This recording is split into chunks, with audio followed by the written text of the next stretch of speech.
Evening, everybody. Welcome to another episode of The Breakdown.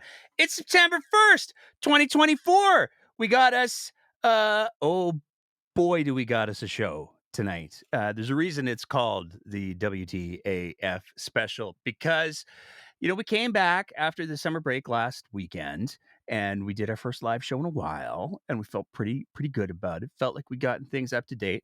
And then the world of Alberta politics decided to turn the worst fire hose in the history of fire hoses on because it has been an absolutely ridiculous week. I promise you, though, you are going to want to stay till the end of this episode because we have a very special treat for you all. Compliments. I'm so looking forward to this. Compliments of the office of the Premier of Alberta. Danielle Smith gave us a gift this week, and we're so excited to share it with you all.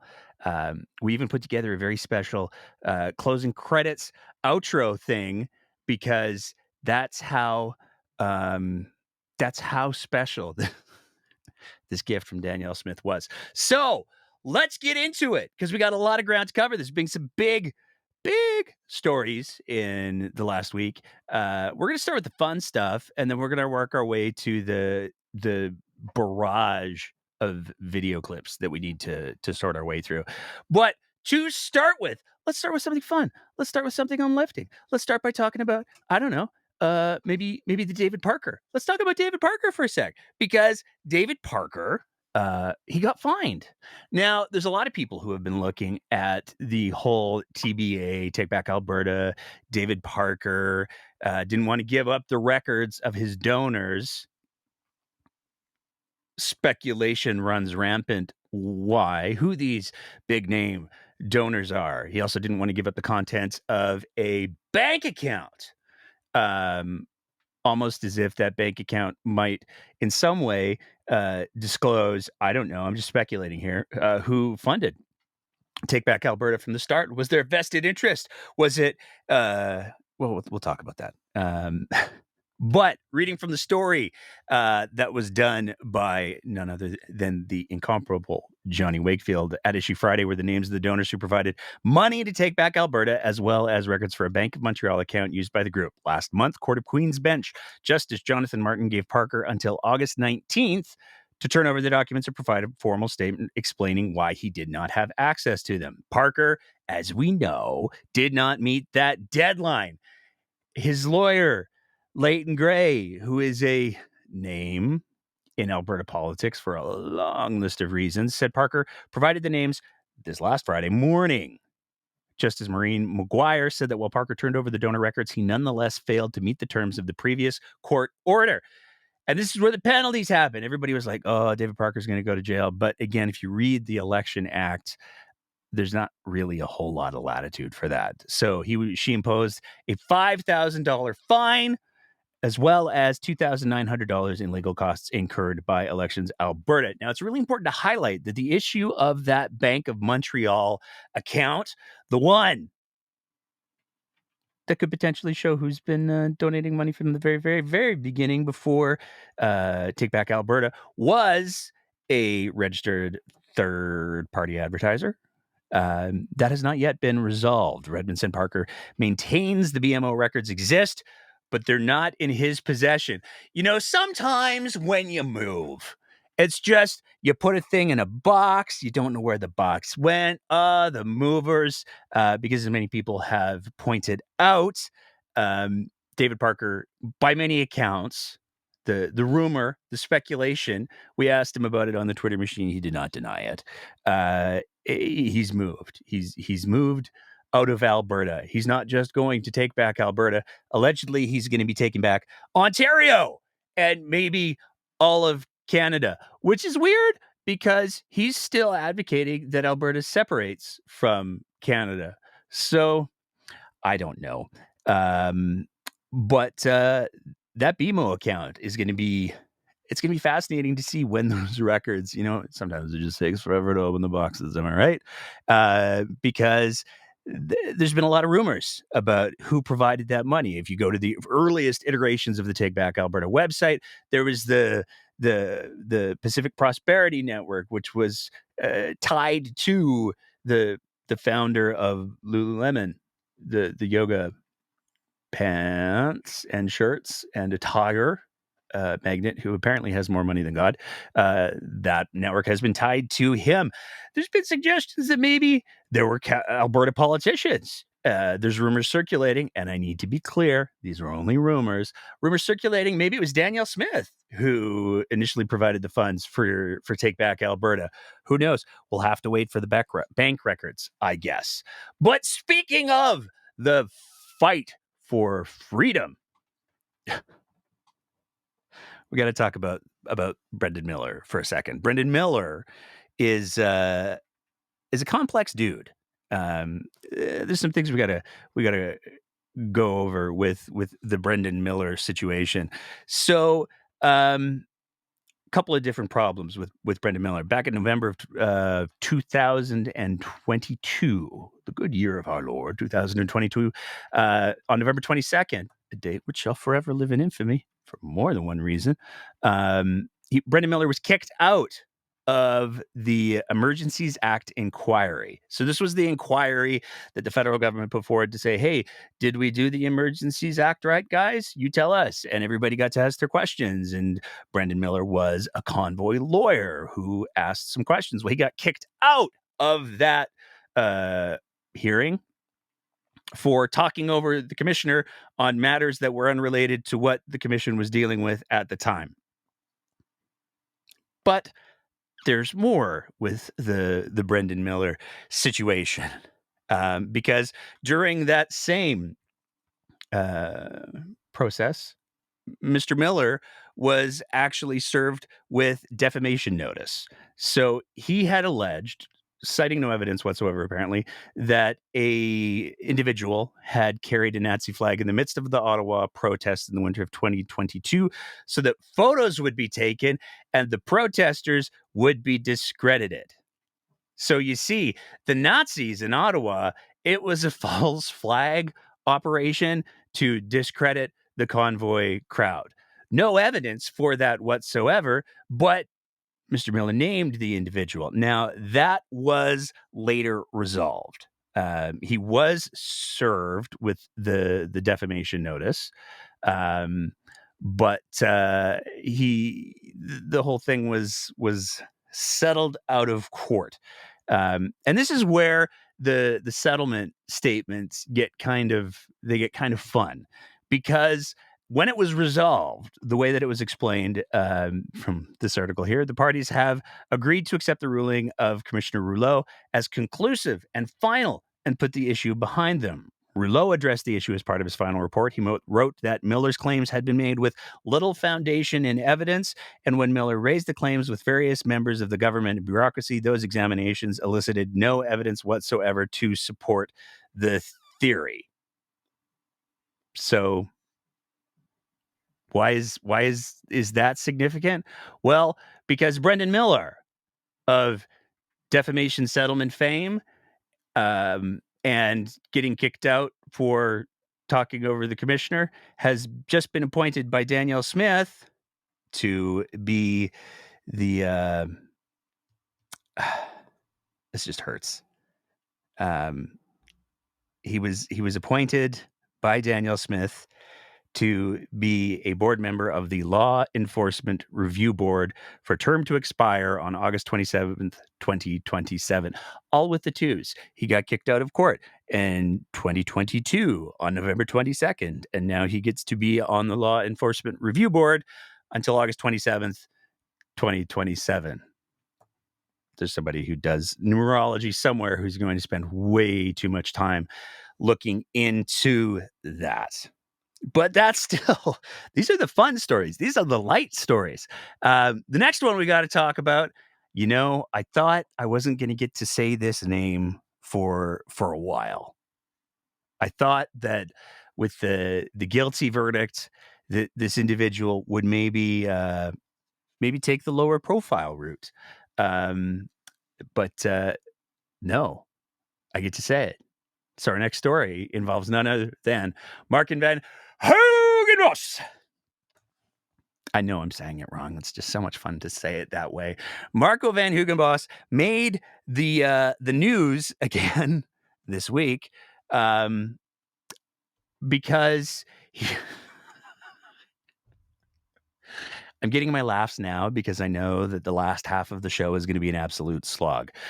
He joined the constituency association for Calgary, Acadia, Tyler Shandro's old constituency as an MLA, and it appears to have caused some drama. So, from the story by Carrie Tate, Marco van Huigenbos joined the constituency association in mid-August and became the chair of its fundraising committee. The Fort Macleod resident was the face of a 2-week protest near the U.S. border at Coutts, where disgruntled residents gathered to protest COVID-19 restrictions in early 2022. A Lethbridge jury convicted him of mischief over $5,000 in April for blocking Highway number 4 near the U.S. border. He and 2 other protest ringleaders, Alex Van Herk and George Jansen, will be in September. Hey, sentenced in September. It's September 1st.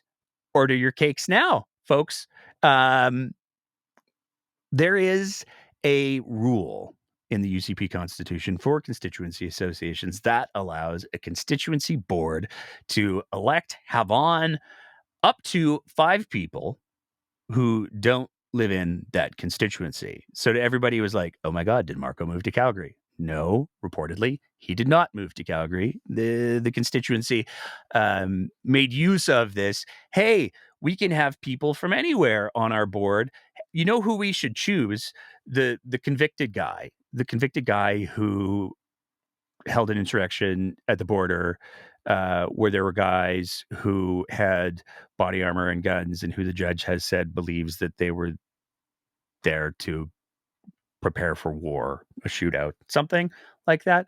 That story came down this week too. But yeah, let's go with Marco, the convicted guy. His sentencing's coming up in 3 weeks. That'll probably get us some free media, I guess.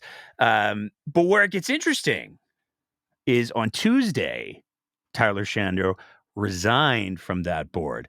And Shandro cited in his letter, his statement,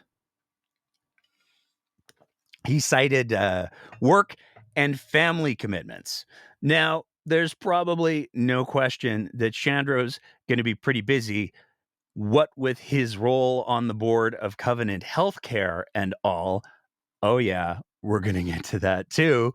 But the rumor, well, it's not really a rumor. What we've been told from a couple people very close to the situation is that Shandro's motivation for stepping down was less to do with, the Covenant Health. I'm going to be so busy helping the board take over all of the hospitals in Alberta. It was more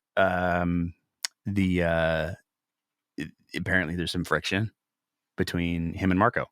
So Tyler Shandro stepped down because Marco was on the board. So there's that fun little piece. And now we start to get into the other things. So we got to talk about the Bill of Rights, the new Alberta Bill of Rights. Now, Danielle Smith has been talking about the fact that there's going to be a new Alberta Bill of Rights for a while. She's credited former reform leader Preston Manning with coming up with a clever little loophole. We'll talk about that later too. Right now, we're just going to talk about the Bill of Rights part. So this is where it gets kind of, wait, what? There's a group from the Premier's riding, her constituency, in Medicine Hat. Now, that group apparently is not familiar with the terms white hat, black hat. White hats generally are assorted as, they're considered the good guys. They're the white hats. The white hats are coming. They're going to do the good things. They're here to help. Colloquially speaking, black hats are the opposite of that. They're the bad guys. They're the ones who are coming to wreak havoc. They're the ones who are mean to bad. And for some reason, this group from Danielle Smith's constituency decided to call themselves In 2024, mind you, the Black Hat Gang. I'm not making this up. You can Google it. This is all real. I'm sorry. They call themselves the Black Hat Game. They met with senior government officials and proposed, what if we did a new draft of the Alberta Bill of Rights? And the Black Hat Gang wants to include in this Bill of Rights a bunch of new rights that aren't part of Alberta's current Bill of Rights. Now, Danielle Smith likes to say, "Oh, the Leahy document, the Bill of Rights from 1972, delightful document, but it's so old. It's so outdated. Well, it was last updated just a couple of decades ago, so not actually that old. But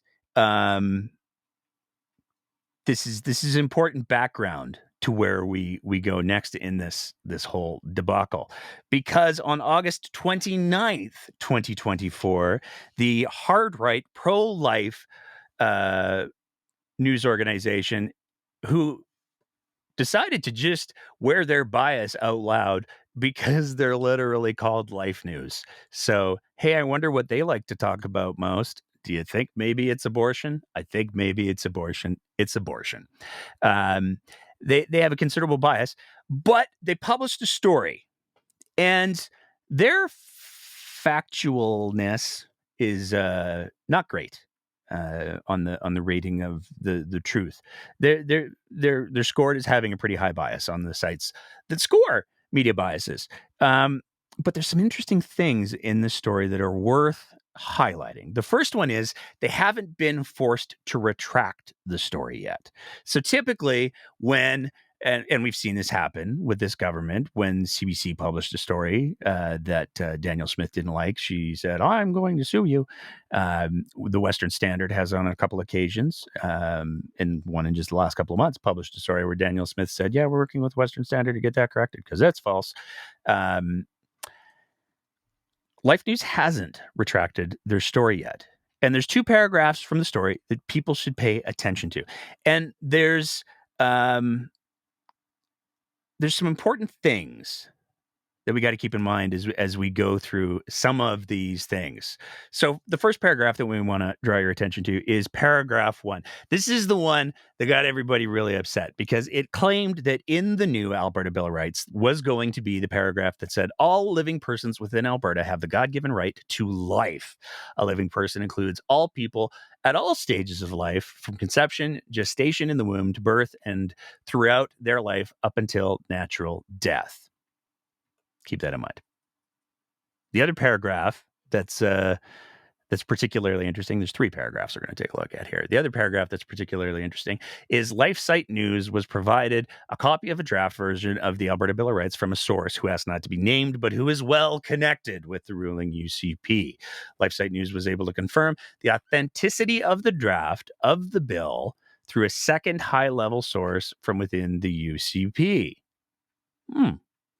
So LifeSite News says, yeah, no, we got the bill from somebody who's well connected, and we confirmed it with somebody who's very high up in the UCP. So that's, speculative, vague, do with that what you will. But it's the third paragraph that's particularly interesting. One elected UCP MLA told LifeSite News that it is hoped that the draft version of the bill makes it to the final version more or less unchanged. However, the MLA said the main worry is that it could be watered down by some of the higher-ups in the party. So, a lot to unpack there. But at the end of the day, the main takeaway is LifeSite News published a story that said they're going to make effectively the Alberta Bill of Rights say, oh, you can't, the abortion, we're making the abortion not a thing. Now, that's not in the document. We'll talk about the timelines of things and why they're so important in just a second. But the 2 claims that are interesting is that this document was provided to this website by somebody who was close to the document, and it was verified with an elected UCP MLA. Now, there's no shortage of very pro-life UCP MLAs. So it's almost impossible to speculate which one it could possibly be. We're betting on Dan Williams just because it seems like it's his kind of website, but there's lots of possibilities. This was looked into. A reporter from the National Post, Tyler Dawson, did a whole deep dive on this whole situation where he says that he has a full copy of the document that LifeSite is referring to. He asked Jason Steffen what it is. His understanding is that it's suggestions from a third-party stakeholder group and not some sort of official draft. This came out at 2:31 on August the 30th. Continuing on, I also asked the Premier's office what it is. Here's what I got from Justice Minister Mickey Amory's office. The document is not a draft of the Alberta Bill of Rights, nor is it an official document related to it in any way.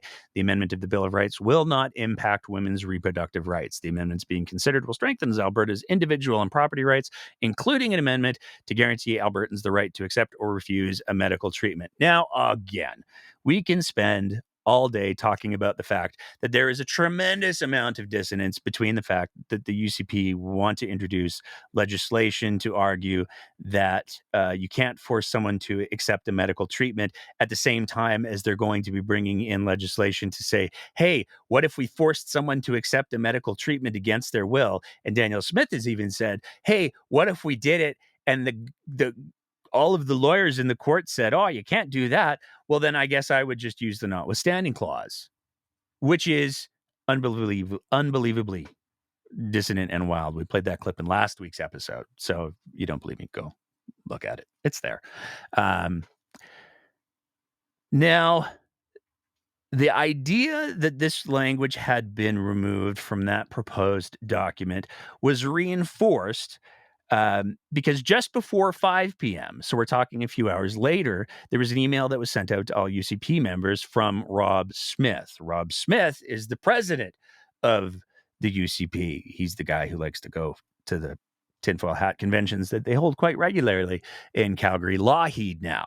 So at 4:46 p.m., Rob Smith sent out an email that included a document that was the proposed approved document from the Black Hat Gang. Now, there's a whole list of freedoms. We'll talk about some of the things in there. But the big thing is there was none of the language that was in the LifeSite News article. So it's fascinating that LifeSite News was given a document that had that sort of language and that was apparently confirmed by UCP MLA because the document that Rob Smith provided to the UCP membership did not have anything to do with that in there. And at the end of the email, he says, your provincial board of directors is very impressed with the work of these fellow UCP members and voted to endorse verbatim the document they shared with us. We're determining the best way to share this with you and seek your input and perhaps consideration for approval in representing our full membership, perhaps at our upcoming annual general meeting. So no question there, the party of the UCP seems to believe, Rob Smith, the president, seems to believe that this document is super totes great and should be endorsed by the entire party. But the entire board endorsed it verbatim, no changes to what they were presented. So a lot of questions on where this anti-abortion language came from and how it got in or how it didn't or how it got out. But there's a lot of questions about what was left in. So, for example, they talk about the freedom of speech, expression, and from private or public censorship in any form. I don't know what private censorship is. I'm legitimately curious. They talk about the freedom of parents concerning the decisions to health, education, welfare, and upbringing of their own children. You got to kind of wonder if that's so important. If those freedoms, the freedoms of health, education, welfare, and upbringing of their own children are so important that the UCP believe that they must be enumerated in the Alberta Bill of Rights, which still the charter supersedes. So this is largely a performative exercise. But if that's what they believe, why is Danielle Smith and the UCP introducing policies in just a couple of months that are going to massively restrict the freedom of parents to make decisions concerning the health, welfare, and upbringing of their own children when those children are diagnosed with gender dysphoria. Because Danielle Smith, again, is stepping into the doctor's offices across the province to say that parents and children of kids who are dealing with gender dysphoria cannot access reversible treatments, no less, like puberty blockers. They can't access hormone replacement therapy. That seems like a violation of the rights of health, welfare, and upbringing. But what do I know? Freedom from supervision. Albertans Albertans should not be supervised. If ever there was a province that desperately needs supervision, and I say this as somebody who's lived here my entire life, Alberta desperately requires supervision, especially certain pockets of Alberta. There's varying degrees of supervision that are required across the province, but the freedom of supervision is, I think that one's fun. We have also the freedom of informed consent to make personal health decisions, including to reviews, vaccinations, medical or surgical procedures, which is complicated because, again, Danielle Smith is going to be introducing legislation that says unless the province says that they're going to violate a person's charter rights to such a severe degree that the province would have to invoke the notwithstanding clause, then it's cool. If we're having to use legal loopholes in order to violate someone's charter rights, that's okay. But otherwise, no. They talk about taxation without representation, which, as an idea, okay, that's interesting. I suppose the question becomes, what is an Albertan? Because if you live in the province of Alberta, you're an Albertan. But you can't vote unless you're a citizen of Canada. So there's lots of permanent residents who live in Alberta, have for years, pay taxes. Is the UCP saying that all of those permanent residents should be given the right to vote? That everybody who lives in the province of Alberta who pays taxes should be allowed to vote? It's a fascinating argument. They have a discrimination clause as well, which is pretty wild. Freedom from discrimination. With you so far. Including on the basis of diversity, inclusion, or equity. It's almost as if they put those words in a very specific reason, or in a very specific order for a very specific reason. A lot of people say DEI. The far right likes to say DIE because it spells die, don't you see? Diversity, inclusion, and equity will kill you. Freedom to access financial services to goods and services and conduct commerce via bills of exchange, and the right of official languages. I have so many questions about so many of these bills, but the good news is the abortion piece is not in the document that was endorsed by the provincial board of the UCP so that they can take it to the membership so they can then say to Danielle Smith, hey, look, we did your homework for you. Mickey Amory seems to say, well, no, we're doing our own thing, which is, by the way, how it's supposed to be. The notion that a party can dictate what legislation is supposed to go forward is false. It doesn't work that way, and it shouldn't work that way. It's the responsibility of government to govern for all Albertans. It's the responsibility of party to set policy that Albertans can vote on. The problem that we have in this province right now is that we have a government who makes decisions on things that they didn't campaign on, and a party that seems to think that whatever they say should just be taken as gospel. There's our Bill of Rights bit. Moving on from there, though, we also got to talk about the healthcare situation in the province of Alberta. We touched on this last week because things are not great. And we want to do a little bit of a quick follow-up because last week we talked about the fact that in Edmonton, At the Royal Alexandra Hospital in the orthopedics section, there was reduced or scheduled orthopedic surgical cases, reassignment of or time to other surgical services. Now, this started back at the beginning of July. And last week, we talked about the fact that the end date was scheduled. This is the screenshot that we used for September 1st, 2024. We would like to apologize and issue a correction because almost immediately after we did that episode, they updated their website and it got much worse. So now, in the orthopedic section, everything's the same except for the anticipated end date is now September 30th, 2024. They added a whole month of no orthopedic surgeries at the Royal Alexandra Hospital in Edmonton. But wait, there's more because there's another service interruption in Edmonton, this one at the Glenrose Rehabilitation Hospital in acute care. The pediatric, which means we're talking about kids, rehabilitation unit. 10 out of 10 inpatient beds and 4 out of 4 day patient spaces are closed temporarily due to illness, leave, vacation vacancies. Start date of August 24th, 2024. Anticipated end date of August 31st, 2024. They haven't updated the website as of today. Tomorrow is scary, let's just say. But tomorrow is Alberta Day, so, well, it's the Alberta Day celebrations. Today was technically... Wait, it's not Alberta Day, it's Labor Day. We just rebranded it because Jason Kenney had an inferiority complex around Alberta, I guess. So that's the update that we have. But that's not just healthcare. There's a lot of different areas of healthcare. We got 2 DMs that we want to highlight this week that are absolutely tragic.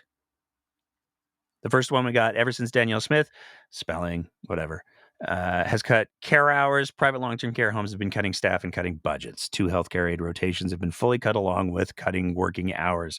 Kitchen staff have also lost working time. They're wanting to get rid of LPNs because residents don't require care hours from nurses anymore. This means one RN, registered nurse, is responsible for taking care of 45 residents by themselves instead of an RN and an LPN on the floor splitting the work. The kitchen has been told to cut $700 a month from the food budget.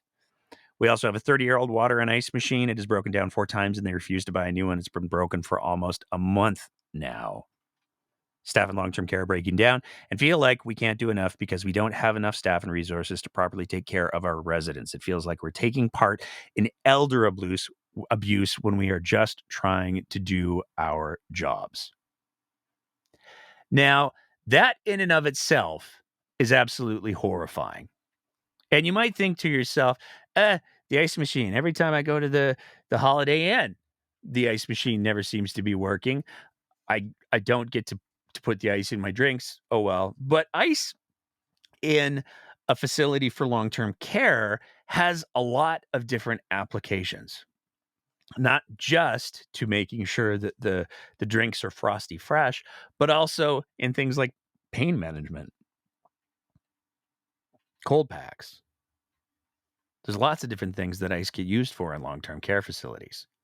And for residents to not have access to an ice machine does have a really serious impact. And if you think that one was bad, it didn't take very long after we posted that one, that we got the follow-up one from an entirely different person. This person said, regarding this post, they were citing that one I just read to you. I can confirm this is happening. I consult with long-term care and SL4 sites, and the ratios are disgusting. One long-term care facility splits up the nursing care, so in the morning there will be 2 nurses for 40 patients and 3 to 4 care aides, and then at noon, one nurse goes to another unit, so it's 1 to 40. These patients often get UTIs or bladder infections, urinary tract infections, falls, etc. They aren't able to manage medically complex patients, but have little to no staff. The staff work incredibly hard, but the burnout is evident, which also impacts the residents. The government treats seniors like crap, and the staff are fearful to speak out out of fear of losing their jobs, and family members often don't understand staffing ratios and will blame the staff for limited care instead of looking to the sites for an explanation as to why nursing ratios are so poor.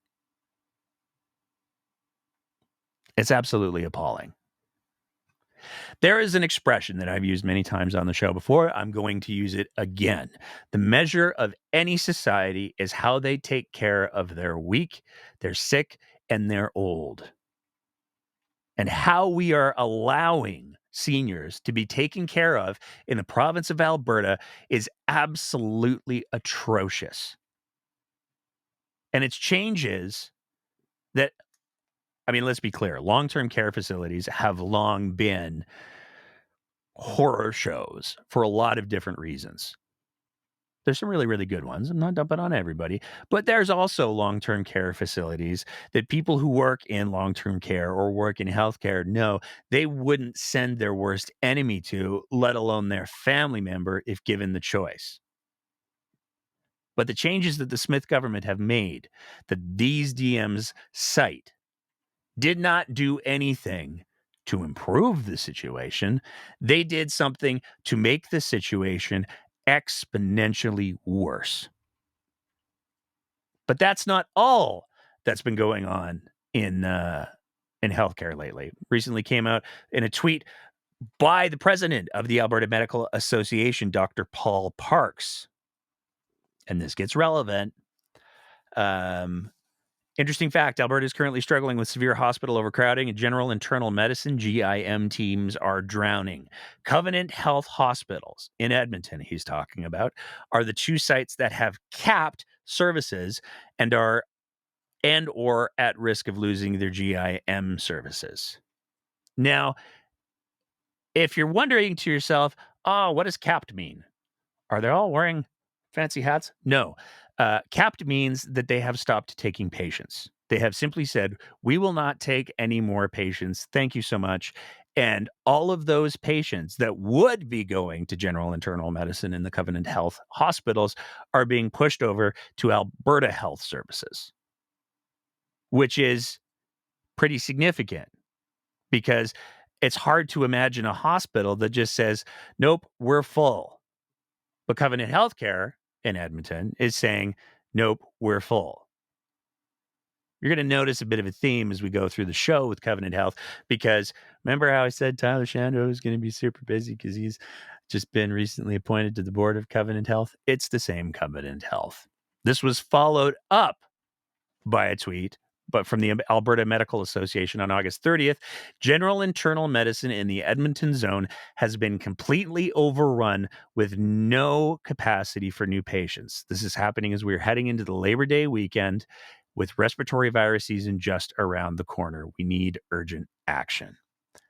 When the Alberta Medical Association has to go on the Twitter machine and say, we have no capacity for any more patients in general internal medicine, which is a pretty broad category, it's pretty clear that the people who are in the positions of power aren't listening. You would think that when you hear the hospitals are full, general internal medicine can't accept any more patients, that specialty has hit its max limit, you would think that the same Danielle Smith, who lit her hair on fire because she didn't understand the difference between having beds on standby for ICU beds during COVID and actually having empty beds being attended to by nurses doing nothing. There's a big difference between those two things, but she said that she could make the ICU beds materialize out of nowhere. You would think that the Premier of Alberta would have something to say about the fact that hospitals in Edmonton literally can't accept any more patients for general internal medicine if they're Covenant Healthcare. Alberta Health Services has no choice but to find ways to accept those patients, which means that people are getting overworked. It is not the standard of care that a province as wealthy as Alberta should aspire to, but it's the standard of care that is currently being delivered.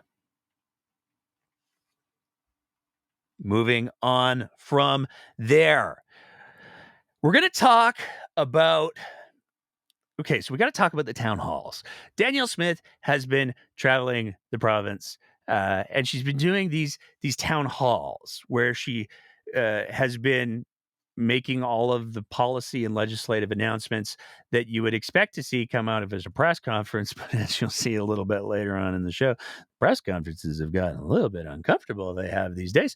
So apparently, she's just making all of her legislative announcements in these closed doors, private UCP town halls. To make sense of some of these policies, though, we got to go back in time, all the way back to October 23rd, 2021, at a conference that, from the best we can tell, was held in the worst wallpapered conference center that we've seen. Like, here's the thing: I'm colorblind, and the backdrop in this video hurts me. So do with that what you will. But Danielle Smith was a speaker on the topic of that Freedom Talk. The Freedom Talk was how to fix healthcare. And Danielle Smith was a speaker. And if you want to understand where Danielle Smith's getting the ideas for these policy things, it's really, really important to pay attention to this particular conference, because the ideas are not new. Is that any hospital needs to be able to contract directly so that they can get their funds directly and get outside of this structure that we have, where it's sort of trickle down. Whatever finally makes it to the front line, whatever decisions will finally allow you to have, will let you have. We already have a mechanism to set up private surgical centers. So imagine if High River Hospital, which does most of the hernia operations, by the way, in Southern Alberta, what if they said, you know what, we don't need to be under the umbrella of Alberta Health Services. We'd like to charter directly with Alberta Health Insurance and get our money directly. And you give a global budget to pay for what you would expect the emergency room to be on a traditional basis, but then they get paid based on activity. If they're able to do 1,000 hernias, they get paid on a per patient treatment for 1,000 hernias. If they're able to change their operations so they can do 2,000 hernia operations, then you allow the funding to follow through. None of these things would be outside the realm of what is currently possible under the Canada Health Act. You give money to Alberta Health Insurance. It's a separate entity. It's a government entity, so it's publicly administered. They are forbidden from running any programs or any hospitals themselves.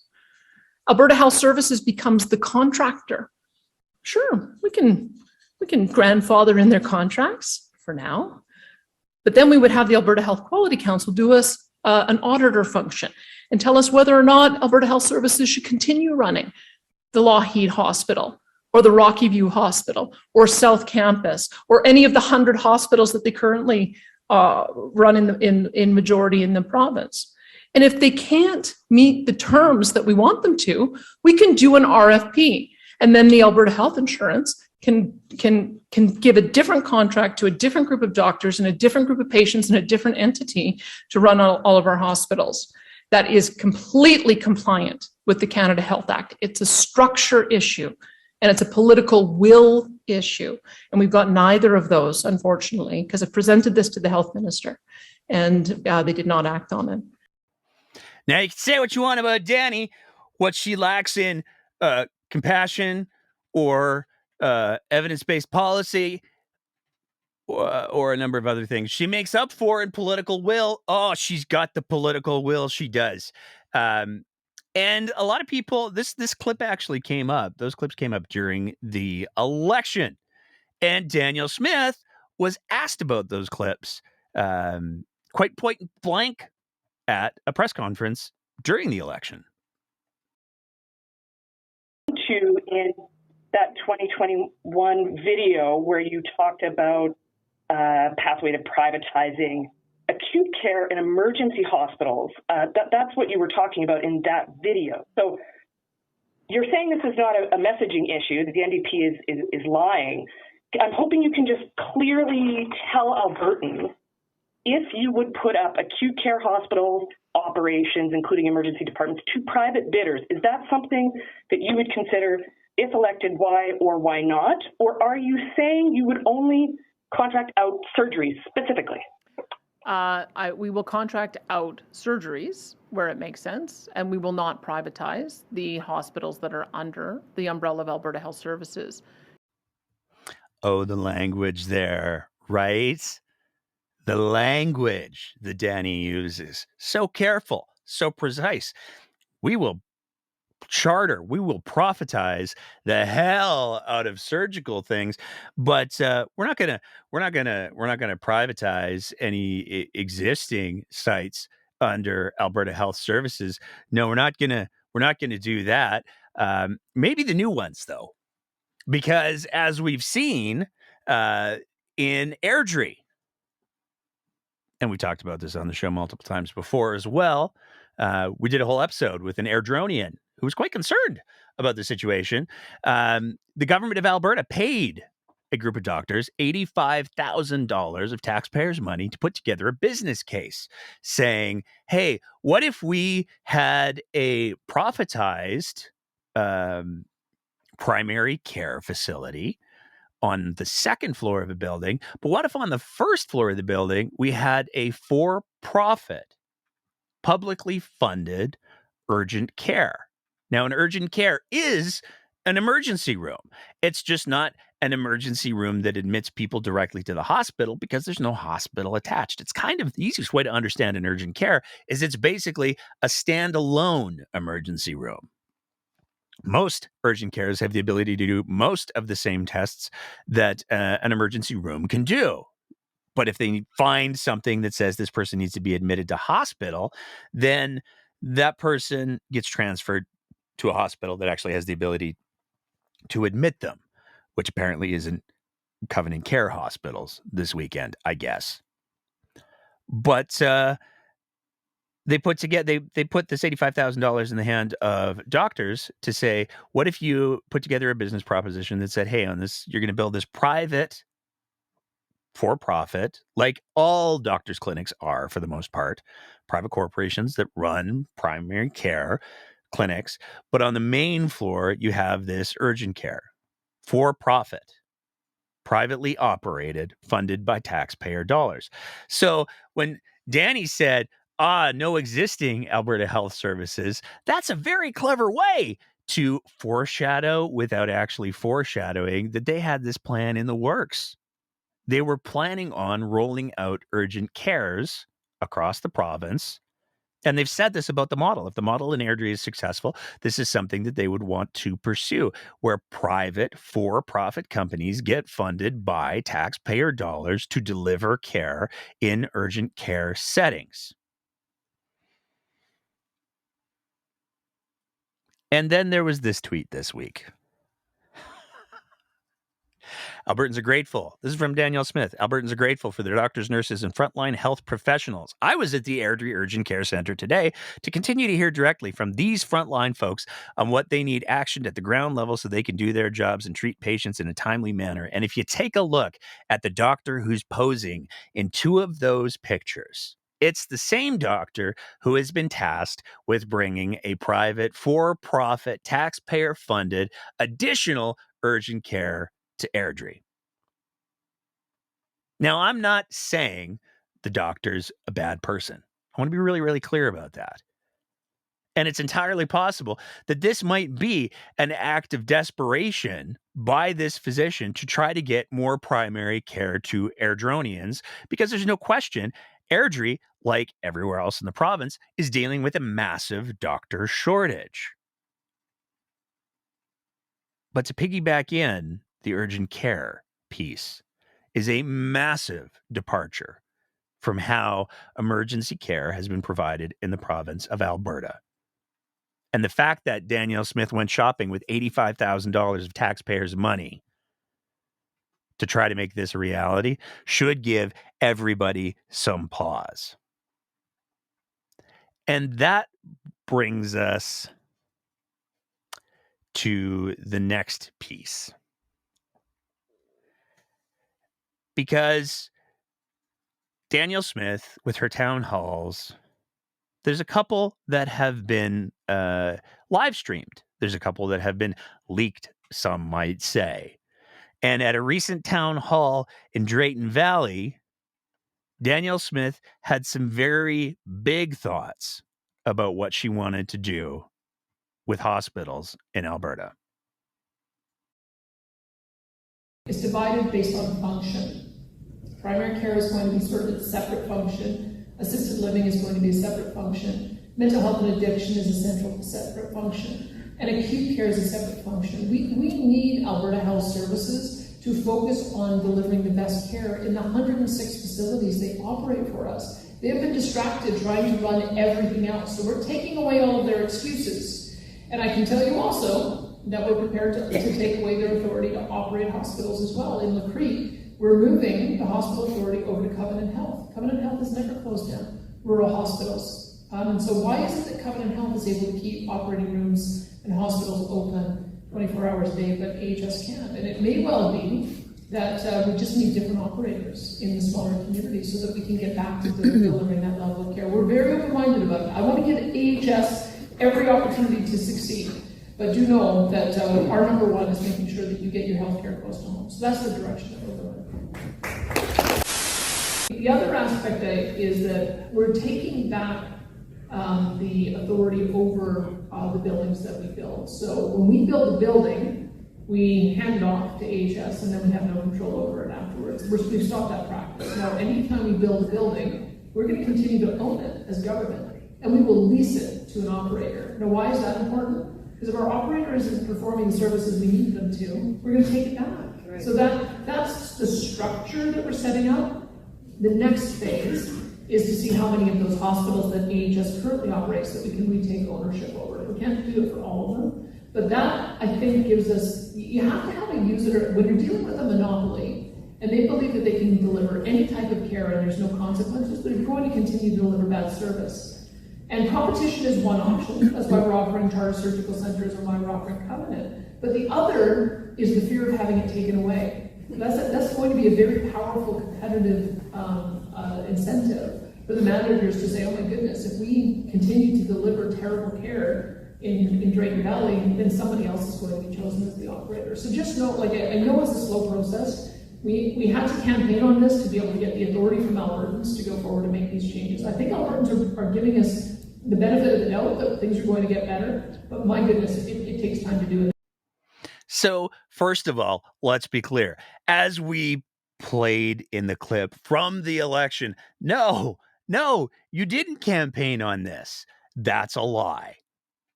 In fact, if anything, Danielle Smith went out of her way to mislead, if we go with the very literal interpretation of her words as opposed to the received intent. At the very least, she misled Albertans by saying, no, we're not going to do this. Now, worth noting that Covenant Health has actually taken over a hospital already. And if we want to unpack the whole Covenant Health piece, there's some fascinating coincidences that we probably need to address. We've talked about the Tyler Shandro getting appointed to the Covenant Board of Health. Hey, he was a former Danny minister, wasn't he? But the connections actually get much closer and much longer term than just that. And so let's take a moment to talk about this dude right here. This is Ryan Hassman. Oh, he's going to be angry. He is. We're talking about him. He's the corporate director of strategic planning at Covenant Health Services. But that's not all that Ryan Hassman has done.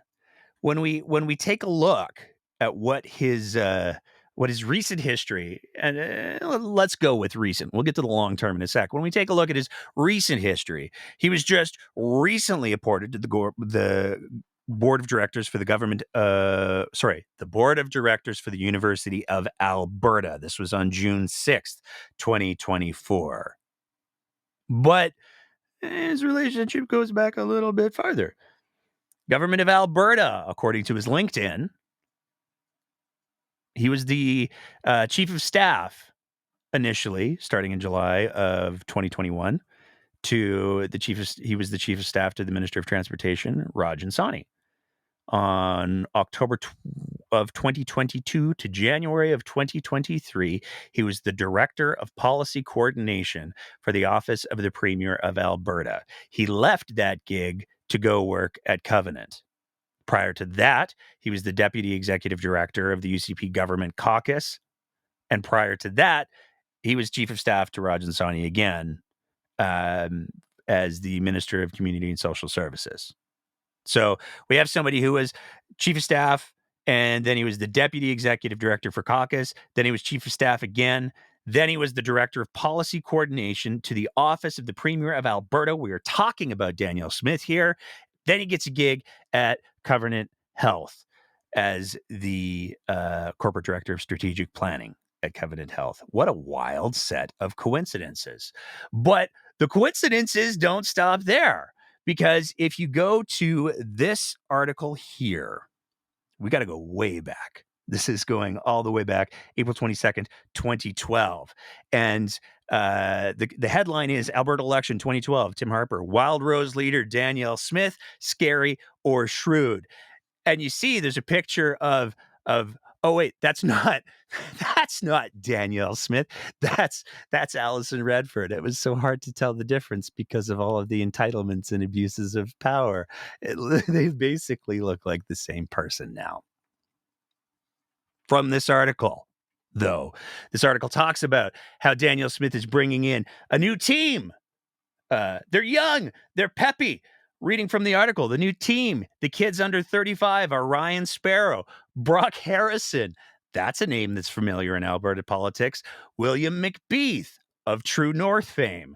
Ryan Hastman, hey, that's the guy we're talking about right now. And Candice Malcolm, also of True North fame. Almost all cut their teeth in Harper's Ottawa and have taken the reform torch for the elders. Going back a little bit further, he actually, in June 23rd, 2021, the announcement was made that he left his role to work with Smith on her re-election campaign. So when we're talking about Ryan Hastman, it's important to realize we're talking about somebody who literally goes back over a decade with Danielle Smith and who was in one of the highest placements when she came to power as Premier of Alberta after winning the leadership race, and then went to work as the Director of Strategic Things for Covenant Health. What a wild, wild set of coincidences. But you heard Danielle Smith say, hey, HS, they keep closing the emergency rooms. It's just the worst situation that you can possibly manage. Covenant Health has never had to close an emergency room.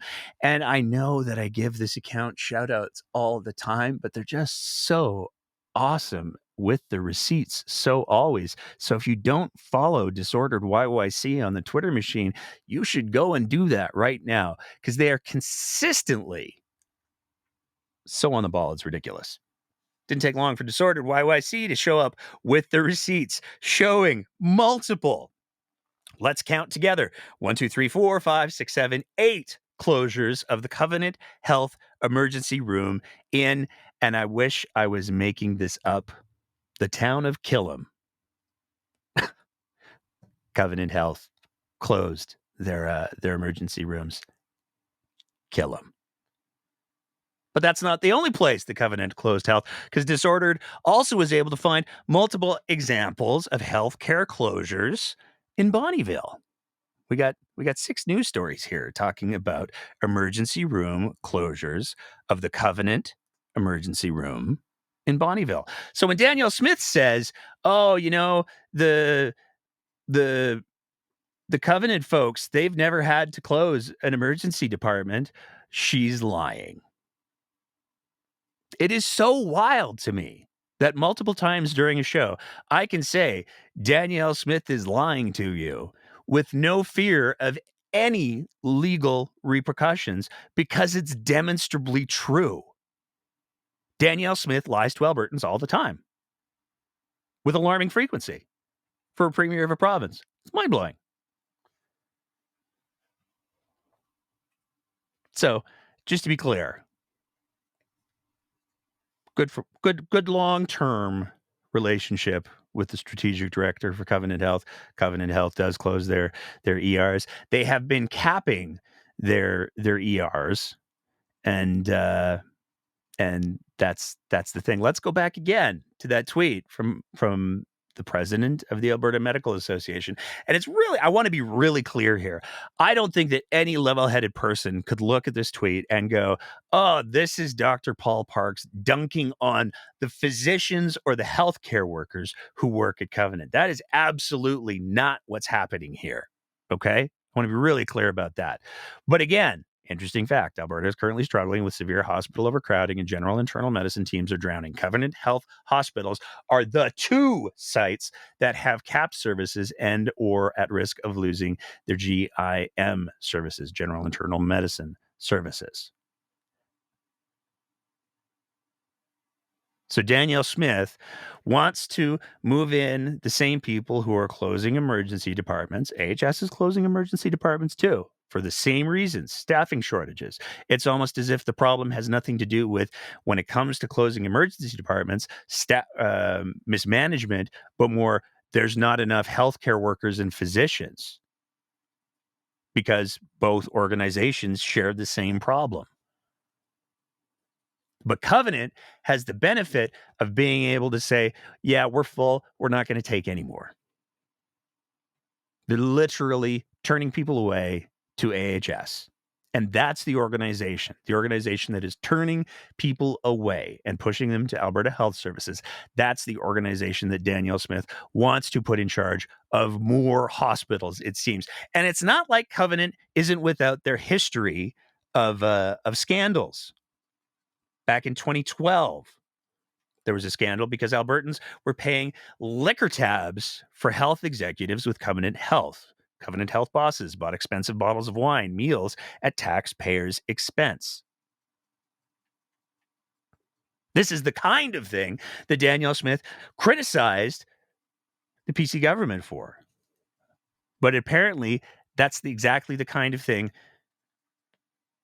that she wants to bring in now. And it's also worth remembering that when we're talking about the existing healthcare system, we are talking about a healthcare system that was quite literally the envy of the world. In 2018, Alberta Health Services was identified as being one of the top 5 most integrated healthcare systems in the world. And that's a good thing, because as we've addressed on the show before, integrated means less barriers for patients who need to access different types of care. And that's a critically important thing to understand, because that is exactly what Danielle Smith is in the process of taking away from Albertans. But there was a lot more that happened at those town halls. She had some thoughts about sheriffs and prosecutors and those pesky judges. For the Crown prosecutors, right? They really are so independent that I don't think there's any oversight, which is such a weird thing, because we do have more oversight over police, because we have police commissions. So we've got citizen groups that oversee police, and we're setting up that structure for our CMP as well, you've probably seen. We've also decided to create our own police force out of the sheriffs. So our sheriffs now have policing functions, and we'll be developing an oversight provision for them also. But I'm a bit stuck on how we give the oversight to the judges, and how we give the oversight to the Crown prosecutors as well. Let's be clear. And it blows my mind that I need to say this, but let's be clear. Judges are the oversight. The courts are the oversight. The fact that Danielle Smith doesn't seem to be aware that the court systems with the judges is where the validity of laws gets decided is pretty stunning. And it should be pretty terrifying to most Albertans that what she seems to be saying in that clip is, you know, we got good control over the cops. We got really good oversight on them. But the Crown prosecutors, man, I really wanted to help Arthur out there, and I couldn't get there. Makes me real sad, because we should have much better oversight on the Crown prosecutors, but we don't. Also the judges, man. Why can't we get some good political control over the judges? It's so frustrating. Obviously, I'm paraphrasing wildly, but that's very clearly the intent of what she's saying there, which is pretty problematic. But she brags about the oversight that she's got over the sheriffs and the RCMP, but that wasn't the only oversight that she bragged about at that town hall. We've replaced the board of the Alberta Energy Regulator. My energy advisor from 2009, Dave Yeager, who's a service guy, and he knows every aspect of the industry. He's my representative on the AER board. Plus, he advises me directly. If you want me to connect you with him, because he's at the center of making the changes that I needed to make at the AER, that might get you what you need in terms of making sure that we're implementing ideas from somebody who has a base of knowledge and interest. Now, we've talked about Dave before, and apparently we have to talk about Dave again, because Danielle Smith is saying, not just is Dave Yeager on the AER board, he's her representative. He's her voice on the board of the AER. The AER, which is the Alberta Energy Regulator, which is in theory supposed to be arm's length from the government, because they're supposed to be the ones who say, here's how the energy regulation should work independent from government. We've done a whole thing about the coal mines and the interference in the AER's process, or the apparent interference, I suppose I should say, in the AER's process by Brian Jean and who knows who else within the UCP government to try to make an Australian, the richest person in Australia, even richer, mining out our mountains and dumping selenium into the water supply. That's why the AER is supposed to be arm's length. That's why the AER is supposed to be objective. But Danielle Smith is bragging about the Dave Yeager. So let's take a little trip down the Dave Yeager memory lane, shall we? Because there's some things that we probably need to talk about. Dave Yeager is, of course, the gentleman who Danielle Smith gave 2 sole-sourced contracts to. Those sole-sourced contracts, one of them for $60,000, one of them for $136,000. The first one was for his work from 2022 to 2023 on the Advisory Council on Alberta's Energy Future.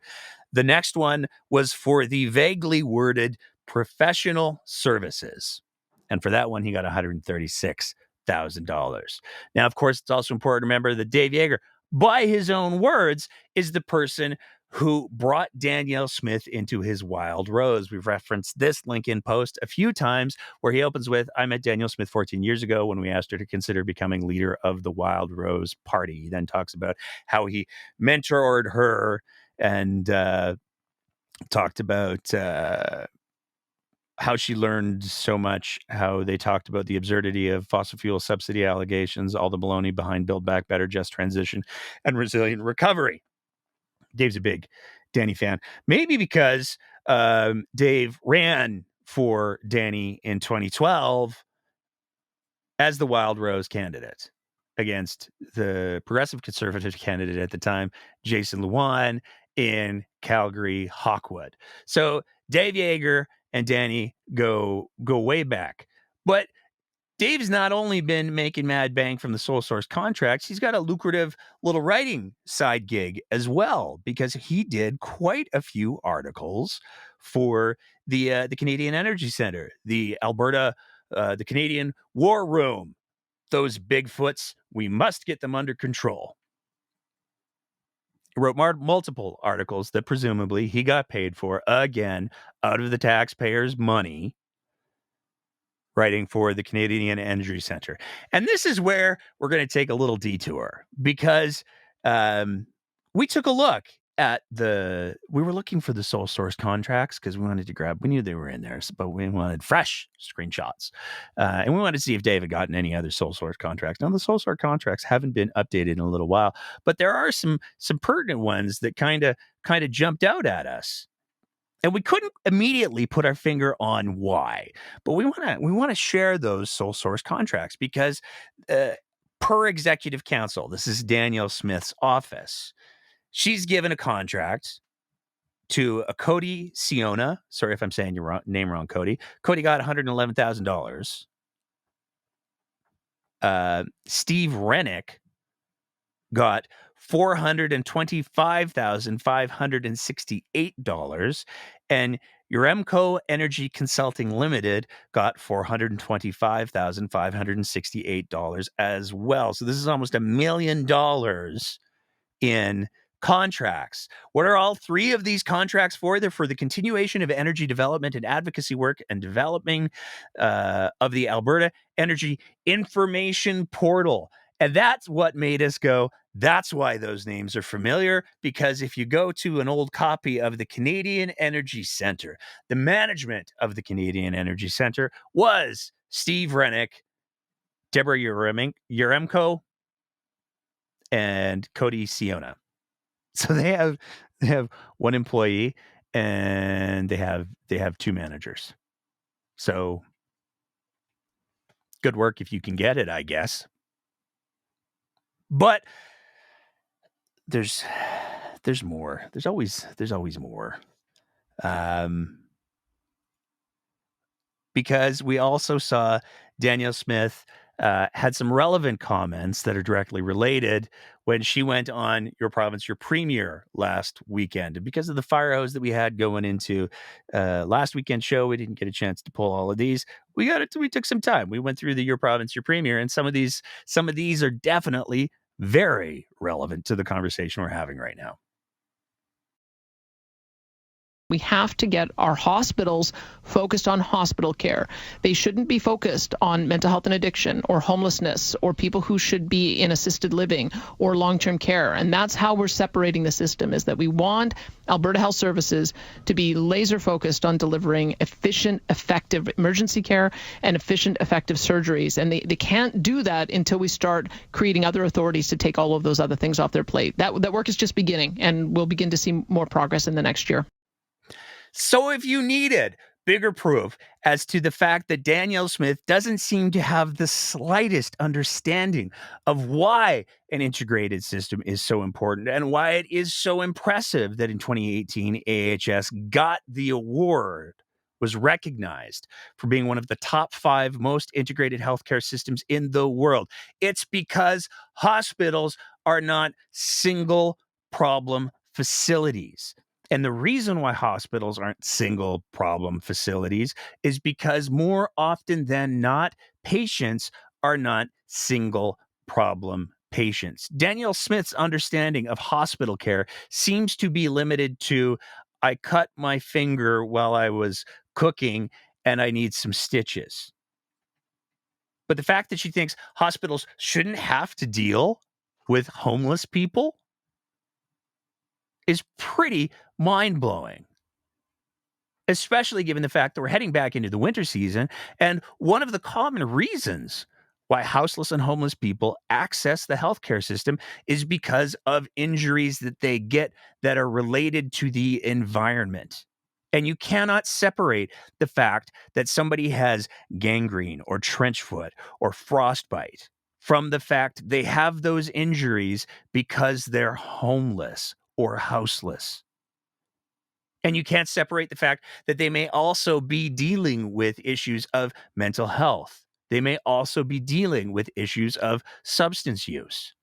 So to have all of the services to address all of those issues without barriers in a, what's the word I'm looking for? Oh, right, integrated fashion, is something that benefits patients and it benefits taxpayers, because patients are able to access those services all under the same roof, saving themselves time, saving money.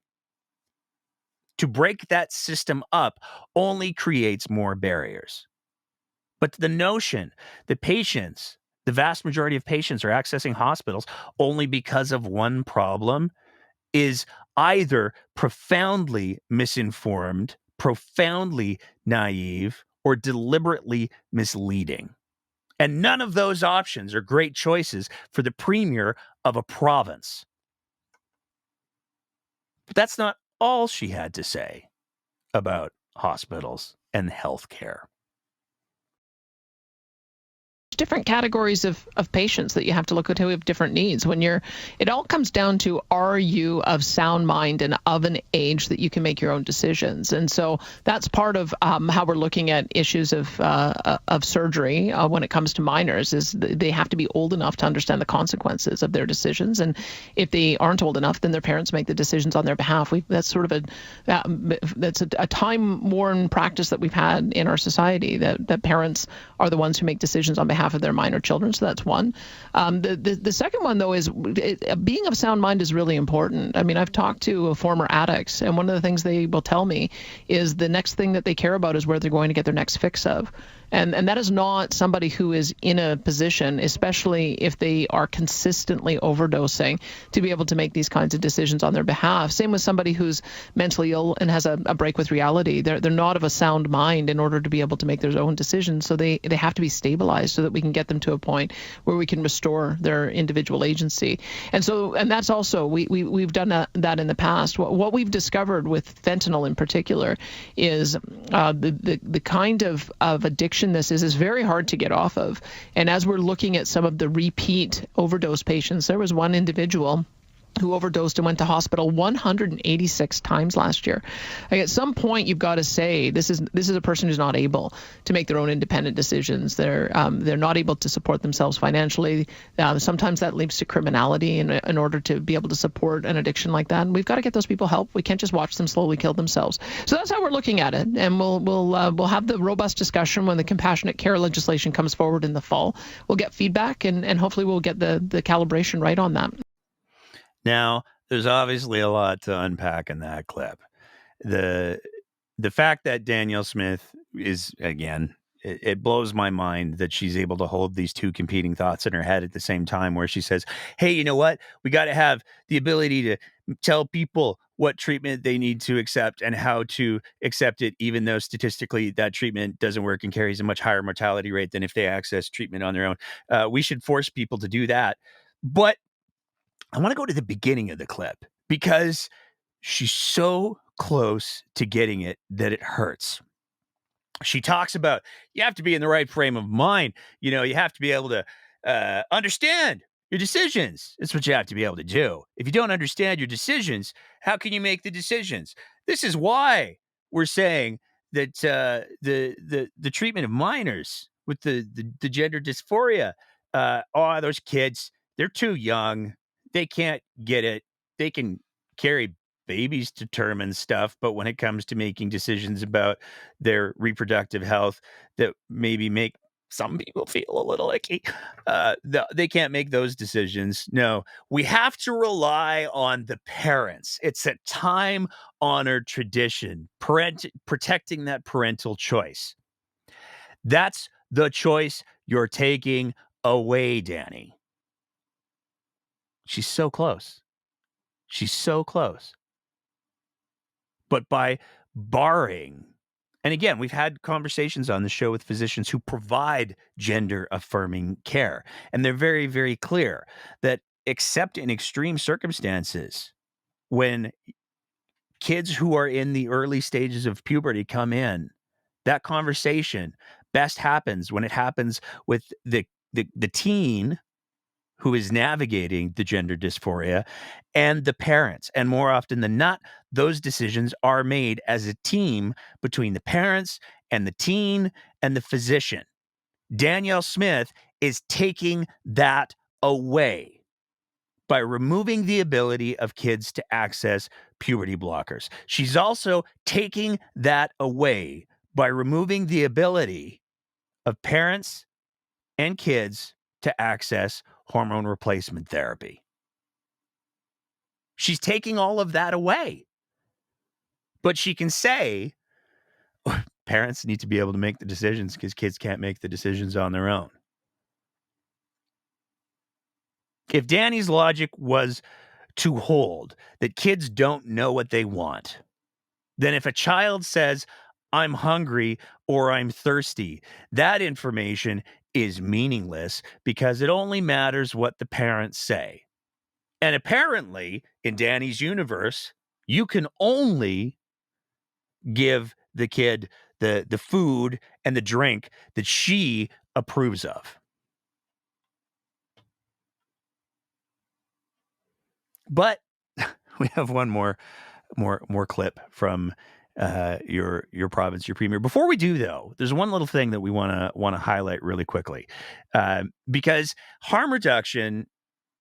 When Danny talks about her compassionate care, she's trying to find a solution that will provide immediate treatment. It's not, though, of somebody who's dealing with mental health and addictions issues. The Compassionate Care Act is targeting specifically people with substance use issues, as if there are no tools to address that and the societal issues that she's talking about. Well, in the wake of Doug Ford in Ontario saying that he was going to close a bunch of supervised consumption sites, some fascinating data came up. CTV did this story on August 27th. Toronto neighborhoods with drug consumption sites saw many types of crime drop. Supervised consumption sites lowered the rate of crime in the areas around them. And they actually went on to show the exact data. So when we're talking about neighborhoods with sites, there were some increases of assault. It went up 22%. But, and that sounds bad, but in areas that didn't have supervised consumption sites, it actually went up 24%. Now, neighborhoods without sites also saw a drop in robbery. Robbery went down 9%. But in areas that had supervised consumption sites, the drop was 40%. 4 times decrease in robbery in the areas that had supervised consumption sites. So it's pretty clear, if you want to address the criminality, there are effective tools to do that don't involve running roughshod all over the Charter of Rights. But let's get to the last bit of your province, your premier. Their healthcare system when patients like Stephen Wong from Edmonton do not even see an oncologist when he's diagnosed with gastric cancer. Instead, he and his family are left to deal with it on their own until his recent death. And Linda's comment was, the government says we've hired more oncologists, but the doctors are saying it's to replace those that are retiring and or leaving. Someone is not being truthful here, and I'm pretty sure the doctors know how dire the situation is. Please ask this question. One of the things that I've discovered, and I'm still trying to get to the bottom of it, is why we train so few oncologists in the entire country. So I understand that it's, I think, 25 oncologists that get trained in the entire country at a time that we've got an aging population, higher incidence of cancer diagnosis, but also higher longevity. And so every time you have a cancer patient who survives, they remain on that patient roster to make sure that they get 5 years clear. And so my big question is who makes the decisions about how many oncologists we hire? And so I've coordinated with my provincial counterparts at the last Council of the Federation meeting to see if we can take a look at a few things, because we're not graduating enough oncologists, we're not graduating enough anesthesiologists, we're not graduating enough primary care practitioners. I even found out from the HSAA when I met with them that there's one particular very unique profession in the health sciences that we don't train here at all. We actually rely on New Brunswick to do the training for us. So I think that there has been, unfortunately, an attitude that I think began in the 1990s. And I remember it clearly because I just started getting involved in politics at that time, that someone said, well, gee, doctors become centers for driving costs. So if we graduate fewer doctors, we'll control costs, which is bananas, because you need to hire enough doctors to manage the patient load. So when I think in British Columbia, they have done a full review of what they need from a personnel point of view. Every single province is going to need to do that. And then we're going to have to coordinate through our universities to graduate more, because we're all fighting for the same people. And it's clearly not enough. I've also been told recently, I've met with the Alberta Cancer Board and others who've been involved in cancer in the past. There's a foundation that exists, even though cancer was absorbed into Alberta Health Services, that there are a number of different auxiliary types of professions that can also help to provide these services. And so we've got to take a more structured approach on on how we deal with this. And it may well be that is another area of concentration that we need to pull out so that we can get the kind of a effort and coordinated attention on this. But it's a broad-based national problem, I think, rooted in the fact that we're just simply not graduating enough in this profession. You don't say. That possibly the reason why there's not enough oncologists is because there's not enough oncologists. What a revelation. It's almost as if there's a shortage of healthcare workers everywhere, which, to Danny's credit, she's picked up on. There is a shortage of healthcare workers nationwide. But to say, oh, we're just not training enough oncologists, we're just not training enough family physicians. I mean, that's true, but you should maybe address the reasons why. Oncology is a challenging field to go into for a whole list of reasons, and it requires a very special type of person to be able to provide that type of care to that client base. But it's also really important to remember that the field of healthcare, speaking in the broadest of terms, has been under assault in no small part, quite literally, by Danielle Smith's own party. I made jokes about the tinfoil hat conventions that Calgary Law Heat has been having with quite a bit of regularity. But it hosted people who, some of whom have made accusations that everybody at AHS is a pedophile, which is demonstrably false. But those are the voices that Danielle Smith and the UCP are elevating. Those are the voices that Danielle Smith and the UCP, if you can imagine such a thing, are granting legitimacy to.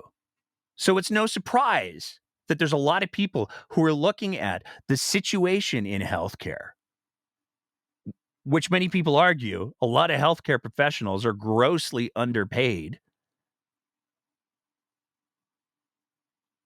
Why would somebody want to go to work in healthcare, given the conditions, given that the governing party hosts conventions denigrating healthcare workers, given that the system that was once the envy of the world is being systematically dismantled?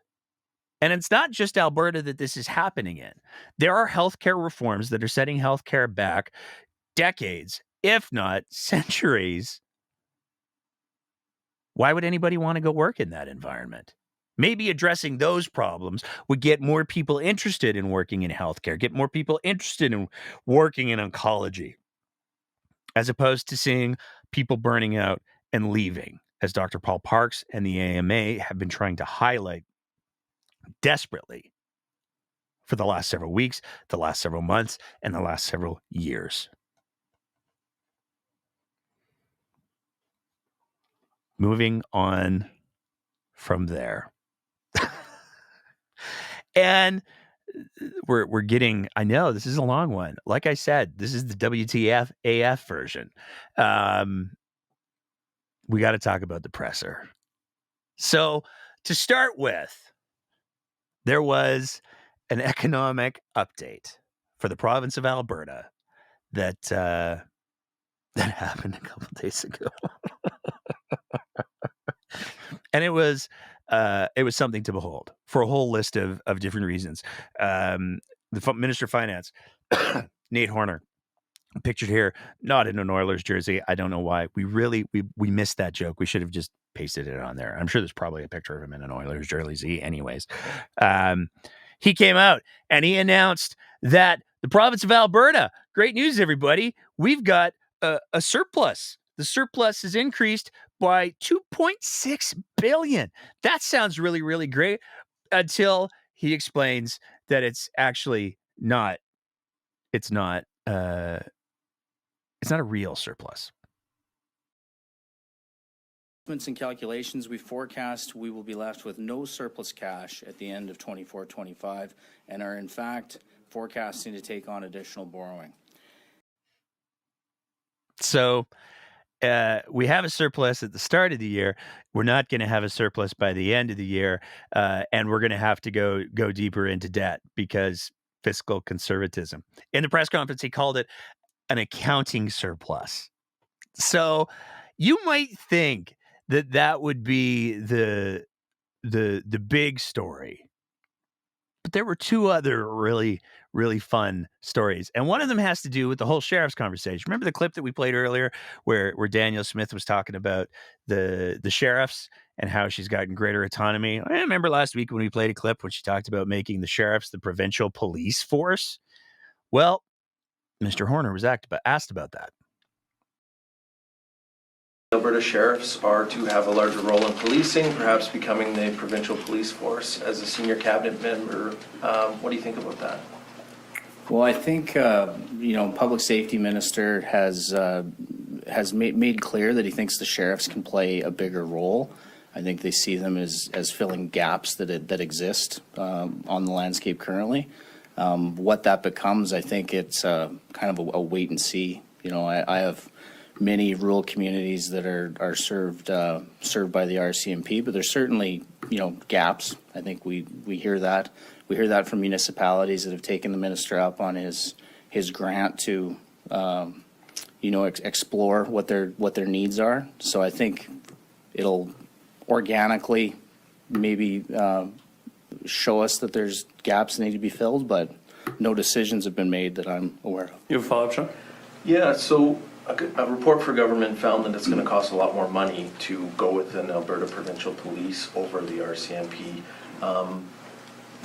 What impact will going with the sheriffs have on our budget? And if it does cost more, why is that valuable for Albertans? I'd have to see that it would. I know right now we have a large contract. It is our authority that's delegated through the RCMP contract, but I know they're having a hard time and there's a shortage of officers on the ground. So I think you'd really need to see an apples to apples comparison to make that claim. So that word salad aside, I love the fact that we have Danielle Smith saying, oh, we're totally going with the sheriffs as our provincial police force. And Nate Horner, the Minister of Finance, who would be the person delegating the money for that in the budget, is saying, I don't know what you're talking about. No decisions have been made. So we've got a couple possibilities that are fun to play with there. One possibility is Nate Horner's lying. Do with that what you will. The other possibility is Danielle Smith's lying.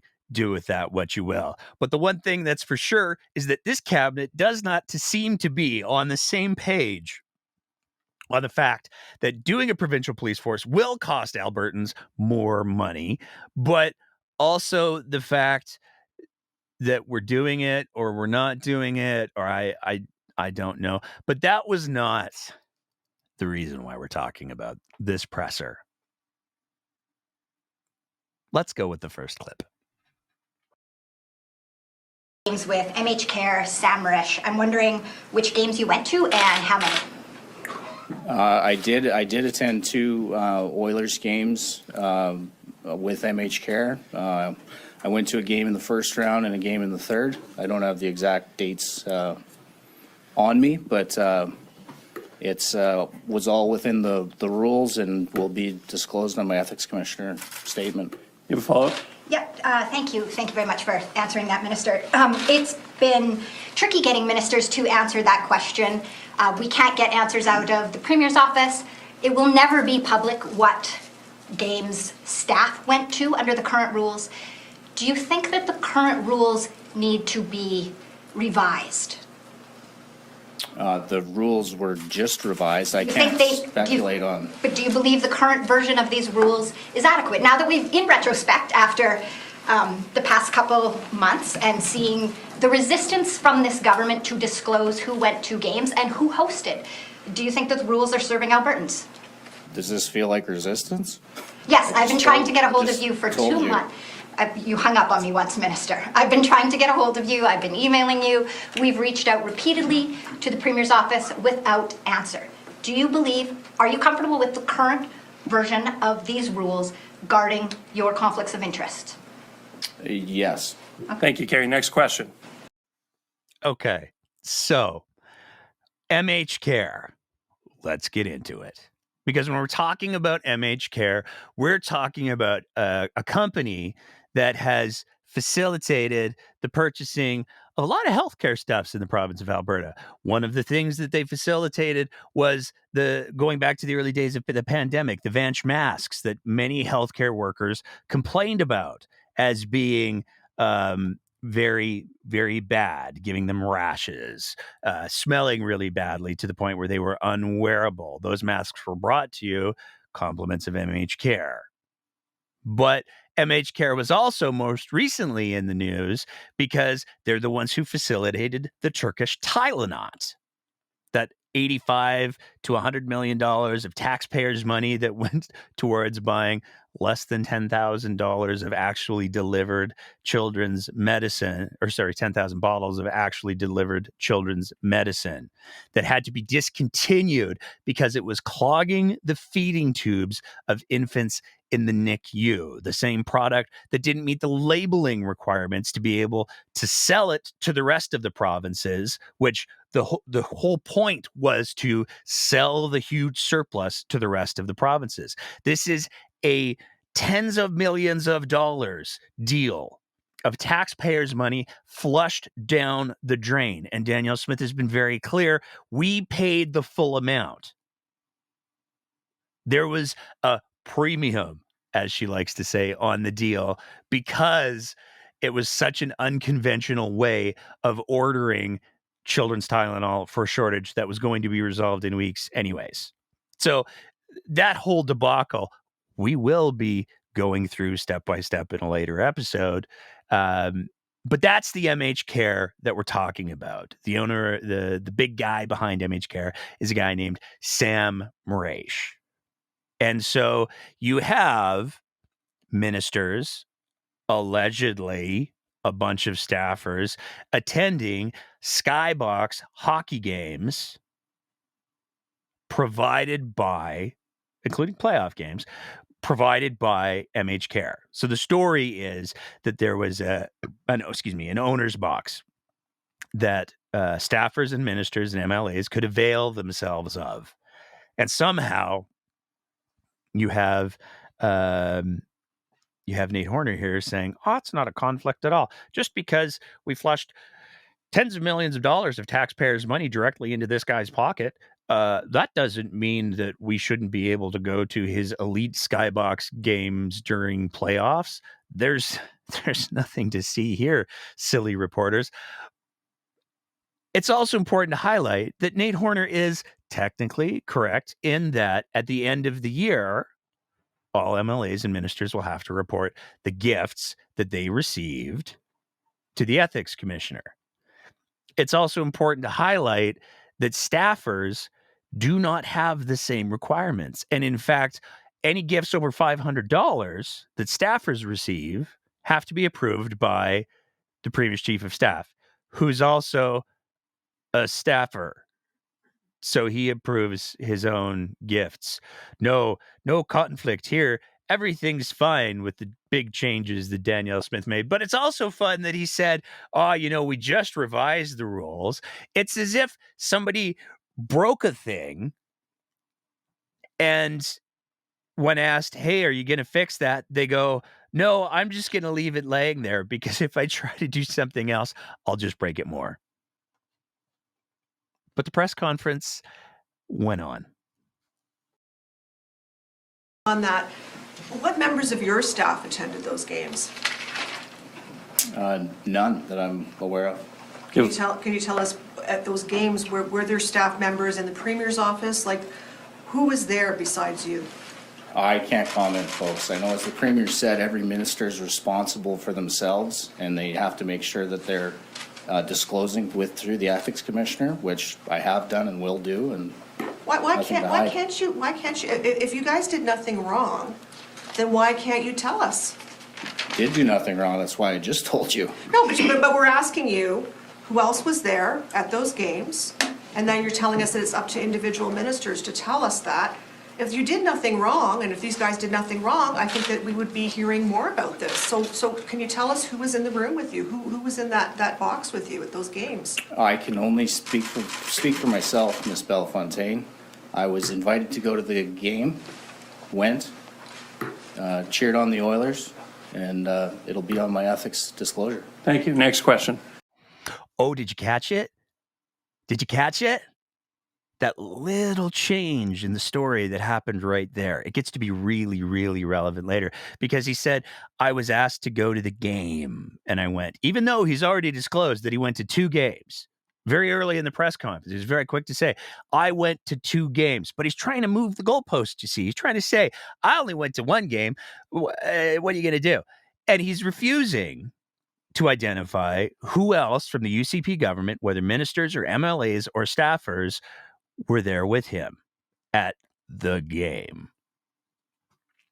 Now, as that reporter rightfully pointed out, if there's nothing wrong, if everybody's doing everything above board, if there's no conflict, then why don't you say, oh, yeah, I was there. It was me and a couple guys from work. This was who was there. Yeah, a couple of them brought their staffers because, we were going to be doing the things and the stuff, government stuff.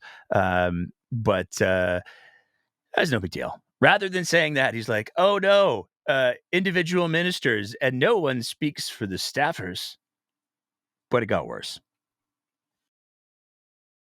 You said you're happy with the conflict of interest rules as they are. You think they're adequate. Can you explain to Albertans why you think staff members should be able to accept gifts, including potentially from somebody who's involved with government contracts, multi-million-dollar government contracts? Why should those not be disclosed? Those gifts disclosed to Albertans? Well, I would just say I think the premier, some of the motivation behind changing it was so that she could be staffed at events, because under the prior iteration of the rules, she had a hard time actually getting into events and being staffed. It wouldn't be reasonable for her to attend an event where she couldn't have staff with her. So that was some of the motivation to change the rules. I hope that answers your question. Well, if it's perfectly reasonable for staff to attend with ministers and with the premier to these events, if it's important that you guys attend these events, why not just disclose?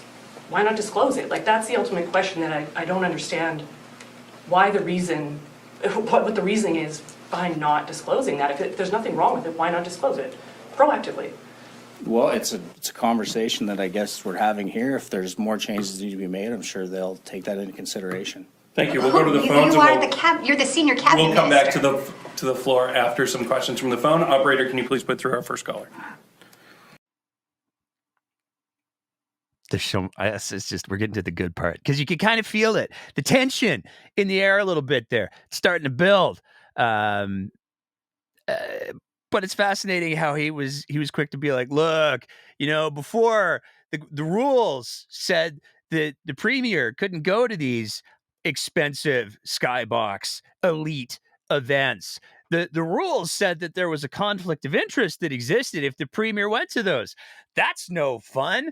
The premier wanted to go and engage in the conflict of interest, but she didn't want to break the rules, so we just changed the rules. But she didn't want to go alone because nobody likes going to these things alone. She wanted to bring a staffer to these events. And so we had to change the rules for them too. So you see, even though it was a conflict of interest, a massive conflict of interest, a corruption of government a year ago, even though it was those things, now it's not, you see, because we changed the rules.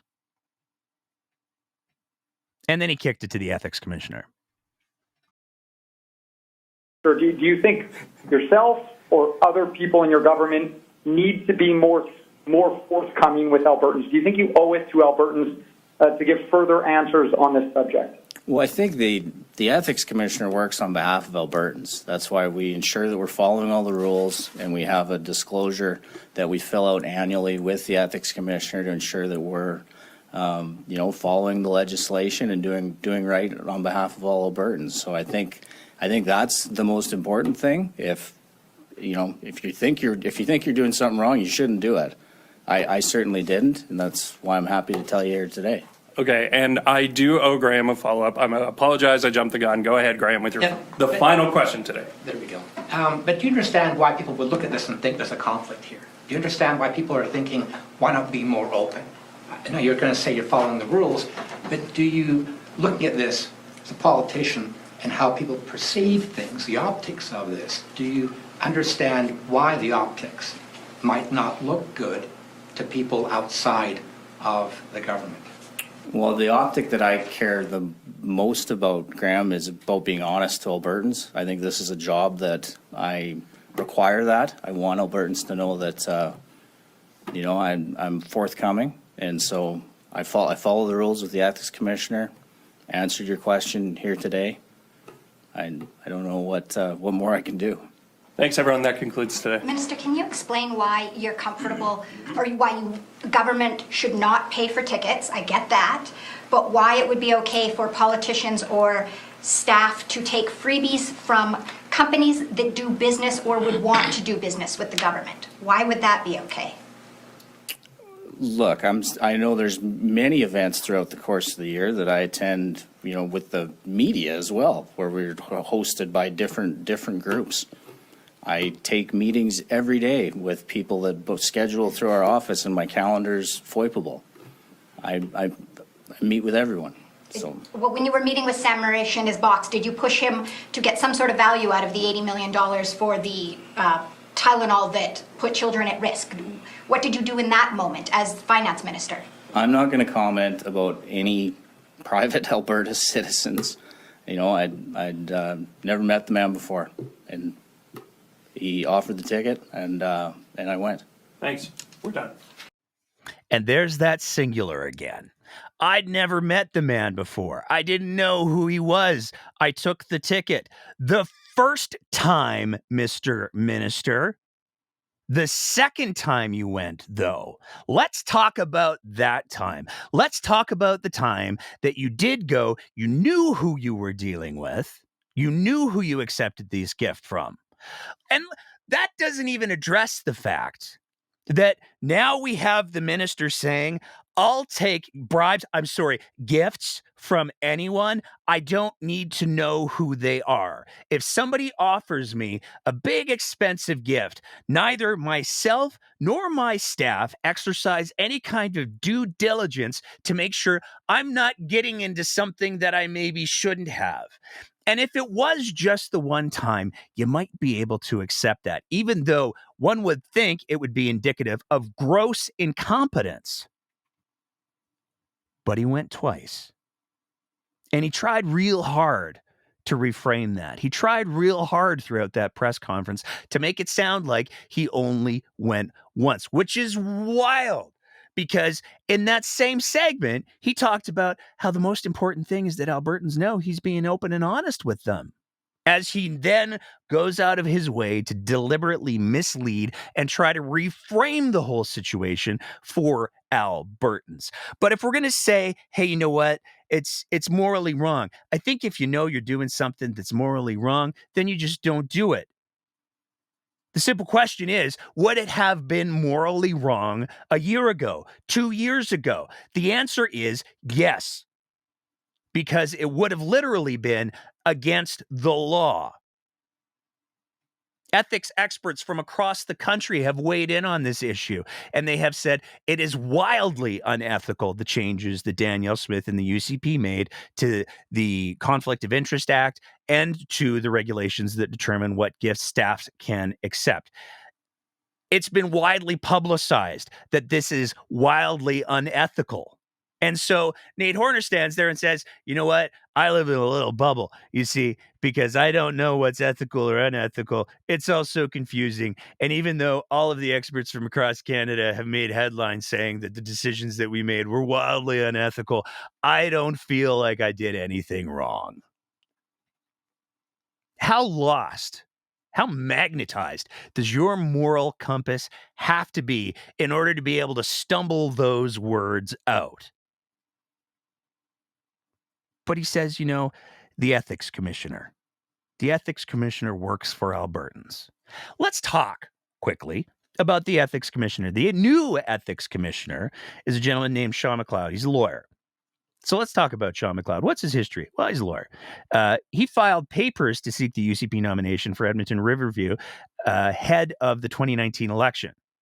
But the party said he withdrew from the process. He wasn't the party's. He wasn't on the ballot as a UCP candidate on election day. He was just planning to be and then changed his mind. So he was going to run as a UCP candidate in 2019, but something changed his mind. But what's wild is right after that election, he was hired/appointed as the Deputy Minister for Labor and Immigration beginning in 2019. So we have an election, he gets out, but then immediately scores a job with the new UCP government as the Deputy Minister. And since June, he has been an advisor up until he got his Ethics Commissioner appointment. He was an advisor on special projects in Danielle Smith's office. So the new Ethics Commissioner was an advisor on special projects in the Premier's office before he got his Ethics Commissioner gig. No conflict. But right before that moment happened, there was a little moment that we want to share with you because of just how off the hook it was. People getting freebie tickets from certain groups. Why doesn't the government just pay for tickets? Like, if it's important to cheer the Oilers on, I'm not saying it's not important, but why not just pay for your ticket or have the government pay for a ticket to sit with the rest of us in the stands as opposed to going to a VIP suite and things like that? Well, it's a consideration, I guess, Graham. Like I've never gone to a game like that before. I guess they've never been in the playoffs. But yeah. Yeah, I understand you want to go there and cheer them up, but why not just pay for your ticket? It's a fair point.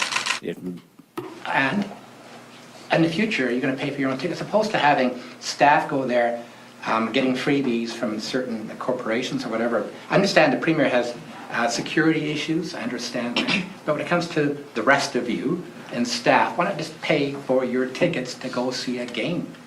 Or have the government at least pay for the tickets, as opposed to this apparent conflict of interest popping up? Well, I certainly don't think the government should have to pay for anything out of taxpayers' dollars, but And have staff, so go and have yourself or staff pay for the tickets.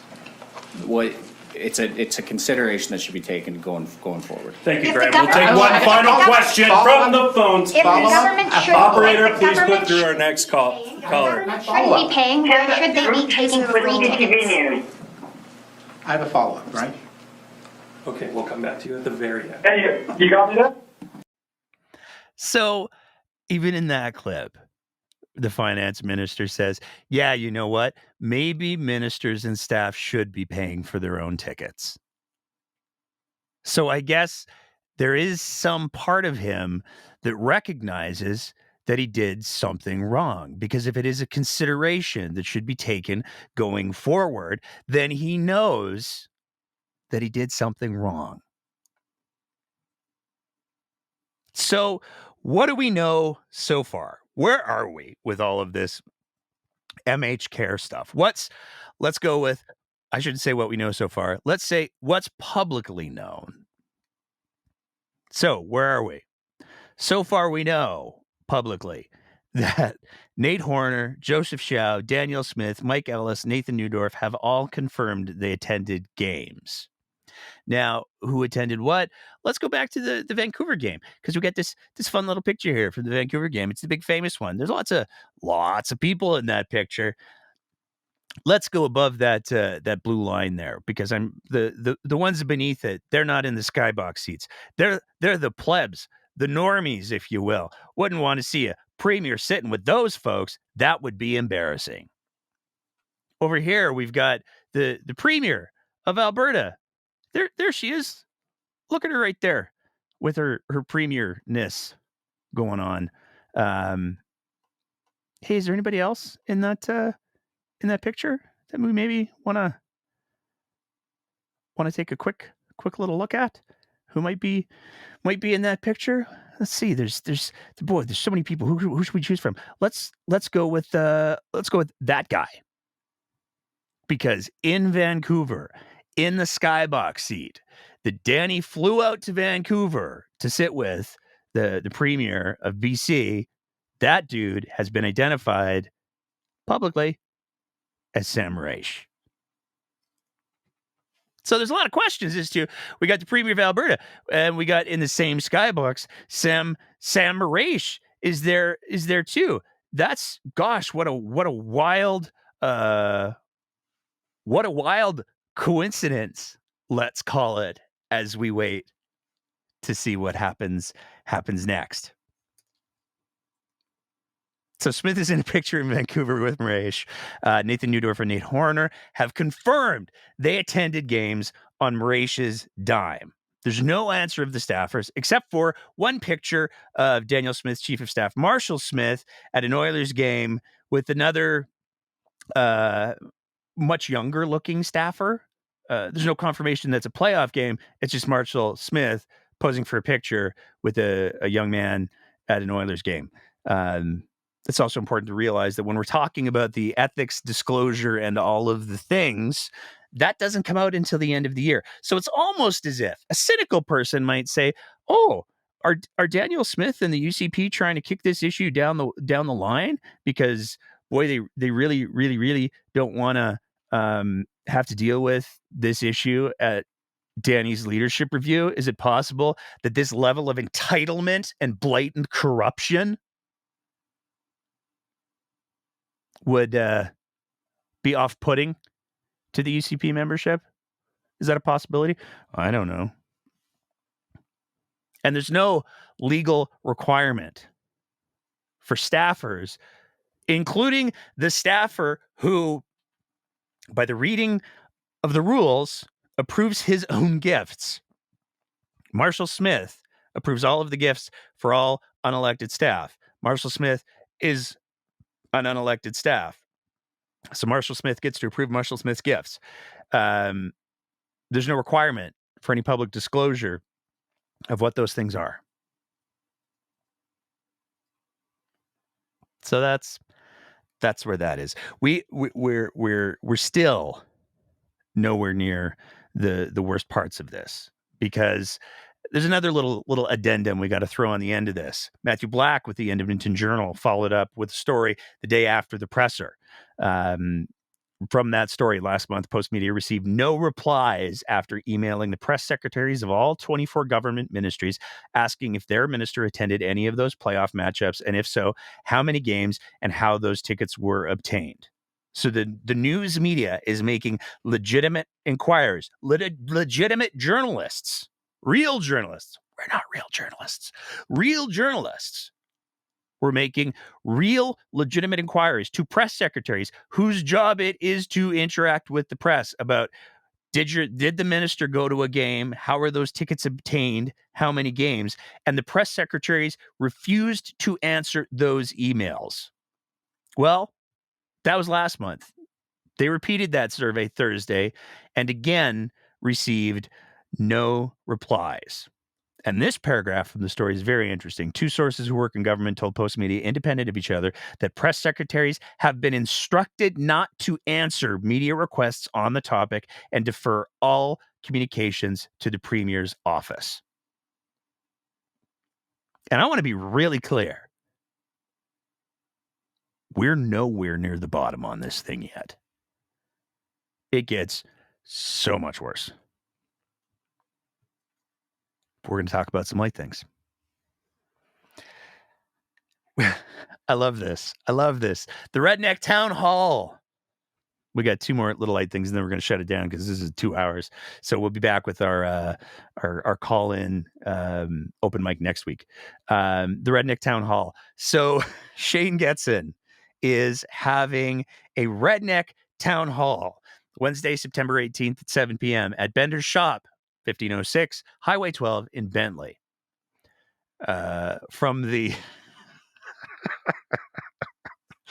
description, bring your hard questions, but not your cell phone. UCP Party Whip MLA Shane Getson is willing to put himself on the hot seat to answer your hardest questions. Cell phones are not allowed, and you will have to be scanned for electronic signal to enter. Because transparency and openness. Admission is free, but donations gladly accepted. I assume donations to Shane Getson. It doesn't say. Please bring a snack. Coffee will be provided, and the chef's kiss, not for sharing on social media. So please don't share this clip or this graphic anywhere on social media. But where it gets wild is Bender's shop, it turns out, has a bit of a history because they also hosted the TBA Central Alberta Christmas Party Potluck. TBA, of course, Take Back Alberta. David Parker and Tim Hoban will be speaking about what amazing accomplishments have been done and what we're going to do next. Bender's Shop, 1506 Highway 12, west of Bentley, Alberta. Made with FlyerWiz.app. So you gotta love the we didn't want to pay for the watermark version. But here's where it gets even more interesting, because this is not in Shane Getson's constituency. It's actually in Jason Nixon's constituency.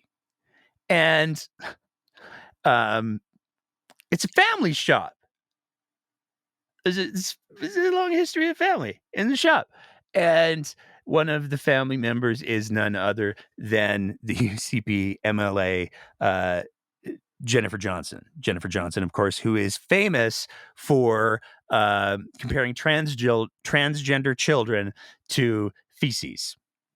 In the run-up to the election, it was released that Jennifer Johnson, speaking, had said, it's just like a little bit of poop in a cookie. It ruins the whole cookie. So I guess that explains why they want you to bring your own snacks, because God help you if Jennifer's bringing hers. But it's important to highlight that to talk about Jennifer Johnson in the context of the poop cookies, calling transgender kids feces. It's reductive, and it really doesn't speak to her larger body of work. Now, of course, it's important to highlight before we talk about Jennifer Johnson and her larger body of work, that there's been a lot of push for the UCP to accept her back into caucus. There's been a letter from a constituency association saying, "Hey, Danny, you said that you wouldn't let her in, but please, please, please, please, please let her in." And Danielle Smith has said, "Well, we're not letting her in yet. She has to do the work of rebuilding things with the community in her constituency." Now, we've also spoken to folks in the constituency from various different pride organizations who have said, "She's done nothing. We can't get a meeting." So, heartfelt apology. I don't know. But Jennifer Johnson is so much more than just poop cookies. And we'd like to take a second to review some of her greatest hits, if you will. Back in August of 2016, Jennifer Bender Johnson put on the Facebook machine. So if a kid has an allergic reaction, the parents have to pay a ridiculous price for an EpiPen. But a junkie who is OD'd gets, for the 15th time, gets an Narcan for free. What a screwed up world we live in. She shared an episode of Allie on Blaze TV in February of 2018. We look back in shame at the crimes against humanity in Hitler's Germany. Why don't we look back in shame where we are right now, with abortion and infanticide normalized and glorified in 2018? Maybe it wasn't Dan D. Williams, although Jennifer still isn't in the UCP caucus. We have her gingerbread, the NRA, God Bless America, gingerbread house that she also posted to her Facebook. And in case you were wondering what Jennifer Johnson thinks about vaccines, December 2021, just a couple of months ago, this was dismissed as conspiracy theory, yet we're seeing it play out in real time. So how do you like authoritarian capitalism so far? Wondering if this will wake up the unvaxxed, or maybe they want their poison on, or I don't know what that is. The unsomethinged, or maybe they want their poison on a drip. It would be so much easier. Germany locks down unvaccinated people as leaders plan to make shots compulsory. So, as we talk about the Jennifer Johnson, let's all remember that she is just so much more than just poop cookies. Which brings us to our last. Today is September 1st. It was Pride in Calgary, and yesterday there was an amazing announcement that came out. Some people got upset. Whatever. Alberta has 2 new senators. One of them is Daryl Fridhandler, And the other one is none other than the incomparable Dr. Christopher Wells. We've had Dr. Wells on the program before. He is a tremendous and tireless advocate for LGBTQ2S+ issues. It is hard to imagine somebody who will be a greater advocate for everybody, all Albertans, not just a few. Dr. Wells's resume speaks for itself. And it's a fantastic appointment. It's great. I mean, he's an amazing guy, and he punches up, never down. But it didn't take very long for Danielle Smith to issue her reaction. Again, it's important to remember when we're talking about the Senate, the way that the Senate appointments work is determined in the Constitution. And to change it would require a constitutional amendment, which means that you'd have to have every province agree to it, which is exceedingly hard to accomplish on the best of days. Making it so that Alberta could elect their own senators is not a thing. Alberta holds elections, performative elections for its own senators, and invariably there's an overwhelming number of Conservative candidates because anybody who knows anything about the Constitution goes, well, this is stupid. But nonetheless, it's a favorite thing that Conservatives love to light their hair on fire. Danielle Smith did not let this opportunity pass. Albertan interests have once again been blatantly disregarded by Prime Minister Justin Trudeau, despite our province's repeated democratic election of senators in waiting. Ready to represent Alberta's interests, he has chosen to appoint left-wing partisans who will do whatever he and the Liberals order them to do. Not the reality at all. The Senate continues to lose credibility as an institution and needs to be entirely reformed. And you can feel that way. You can say, hey, I don't like the number of senators that Alberta or Western Canada have. I feel like it's unfair. That's an entirely legitimate way to feel. And that's not what we're debating. It's a constitutional amendment, and you have to get all of Canada on board. And that's how that works. So she was very, very upset. She shared a screen capture of the announcement. So that's a thing that happened.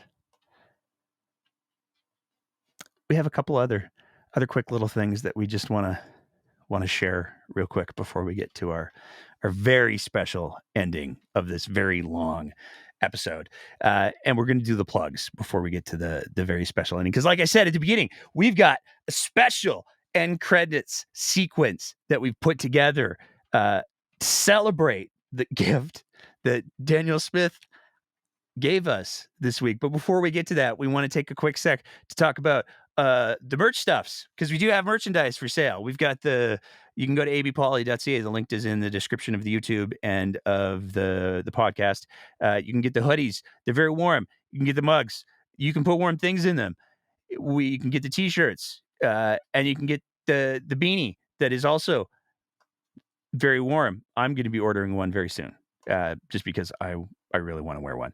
And as always, want to make sure that we thank all of our Patreon supporters. If you appreciate the kind of content that we're producing here at The Breakdown, we'd love nothing more than if you signed up to be one of our Patreon supporters at www.patreon.com/thebreakdownab, where you can help us produce the content, buy the toys to make this stuff all go.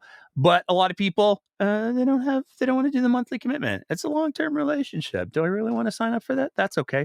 We also are able to accept e-transfers at info@thebreakdownab.ca if that's what you want to do. And it's hard times. We get that. If anybody doesn't have the ability to support financially, but you do want to support the show, you can always do that just by smashing that like and share button, because that works too. Which brings us. Okay, well, I got to thank the chat. It's been a very busy show. I haven't had a chance to look at the chat, but my favorite part at the end of the show is always to go through the chat So we have a wonderful, wonderful chat community, and I can see that it's been super busy tonight. I'm really looking forward to reading all that. So I want to thank everybody who's been listening to this, everybody who's watching on the live streams, everybody who's engaged in the chat. I love the community that you guys have built in there. Absolutely amazing. If you're listening to the podcast version, do the stars thing, hit a review thing, because every once in a while somebody decides that they're going to say mean things about the breakdown, and I don't know if that actually affects us negatively or not, but it's nice, heartwarming to see the positive reviews, which brings us to the moment you've all been waiting for. What was the gift that Danielle Smith gave us? Well, like I said, Danielle Smith tweeted out her reaction to the Senate appointment of Dr. Christopher Wells at 11:45 on August 31st, 2024, which was wild because we got our reaction out a little bit earlier. We actually got our reaction out at what time was that again there? Oh, 10:37 of August 31st, 2024. So we tweeted this first, and then Danielle Smith, she tweeted hers, and we thought to ourselves, as Danielle Smith tweeted hers, an hour and 15 minutes after we tweeted ours, boy, those tweets, they sure look like they share something. There's something in common going on there. We looked at them side by side, and we were like, yeah, that's really weird. But it's a screen capture. It's just a screen capture. That's all that it is. There's lots of people who probably took pictures of the announcement. There's lots of people who probably took screenshots. It's not like if you put the pictures side by side and overlaid them, they would be exactly the same picture, which would suggest that Danielle Smith or the folks that run her Twitter account are watching us so closely that they stole the graphic, the screenshot that we did an hour and 15 minutes before they posted theirs. We'll be back next week with our live open mic to round out the show. In the meantime, keep the conversation going.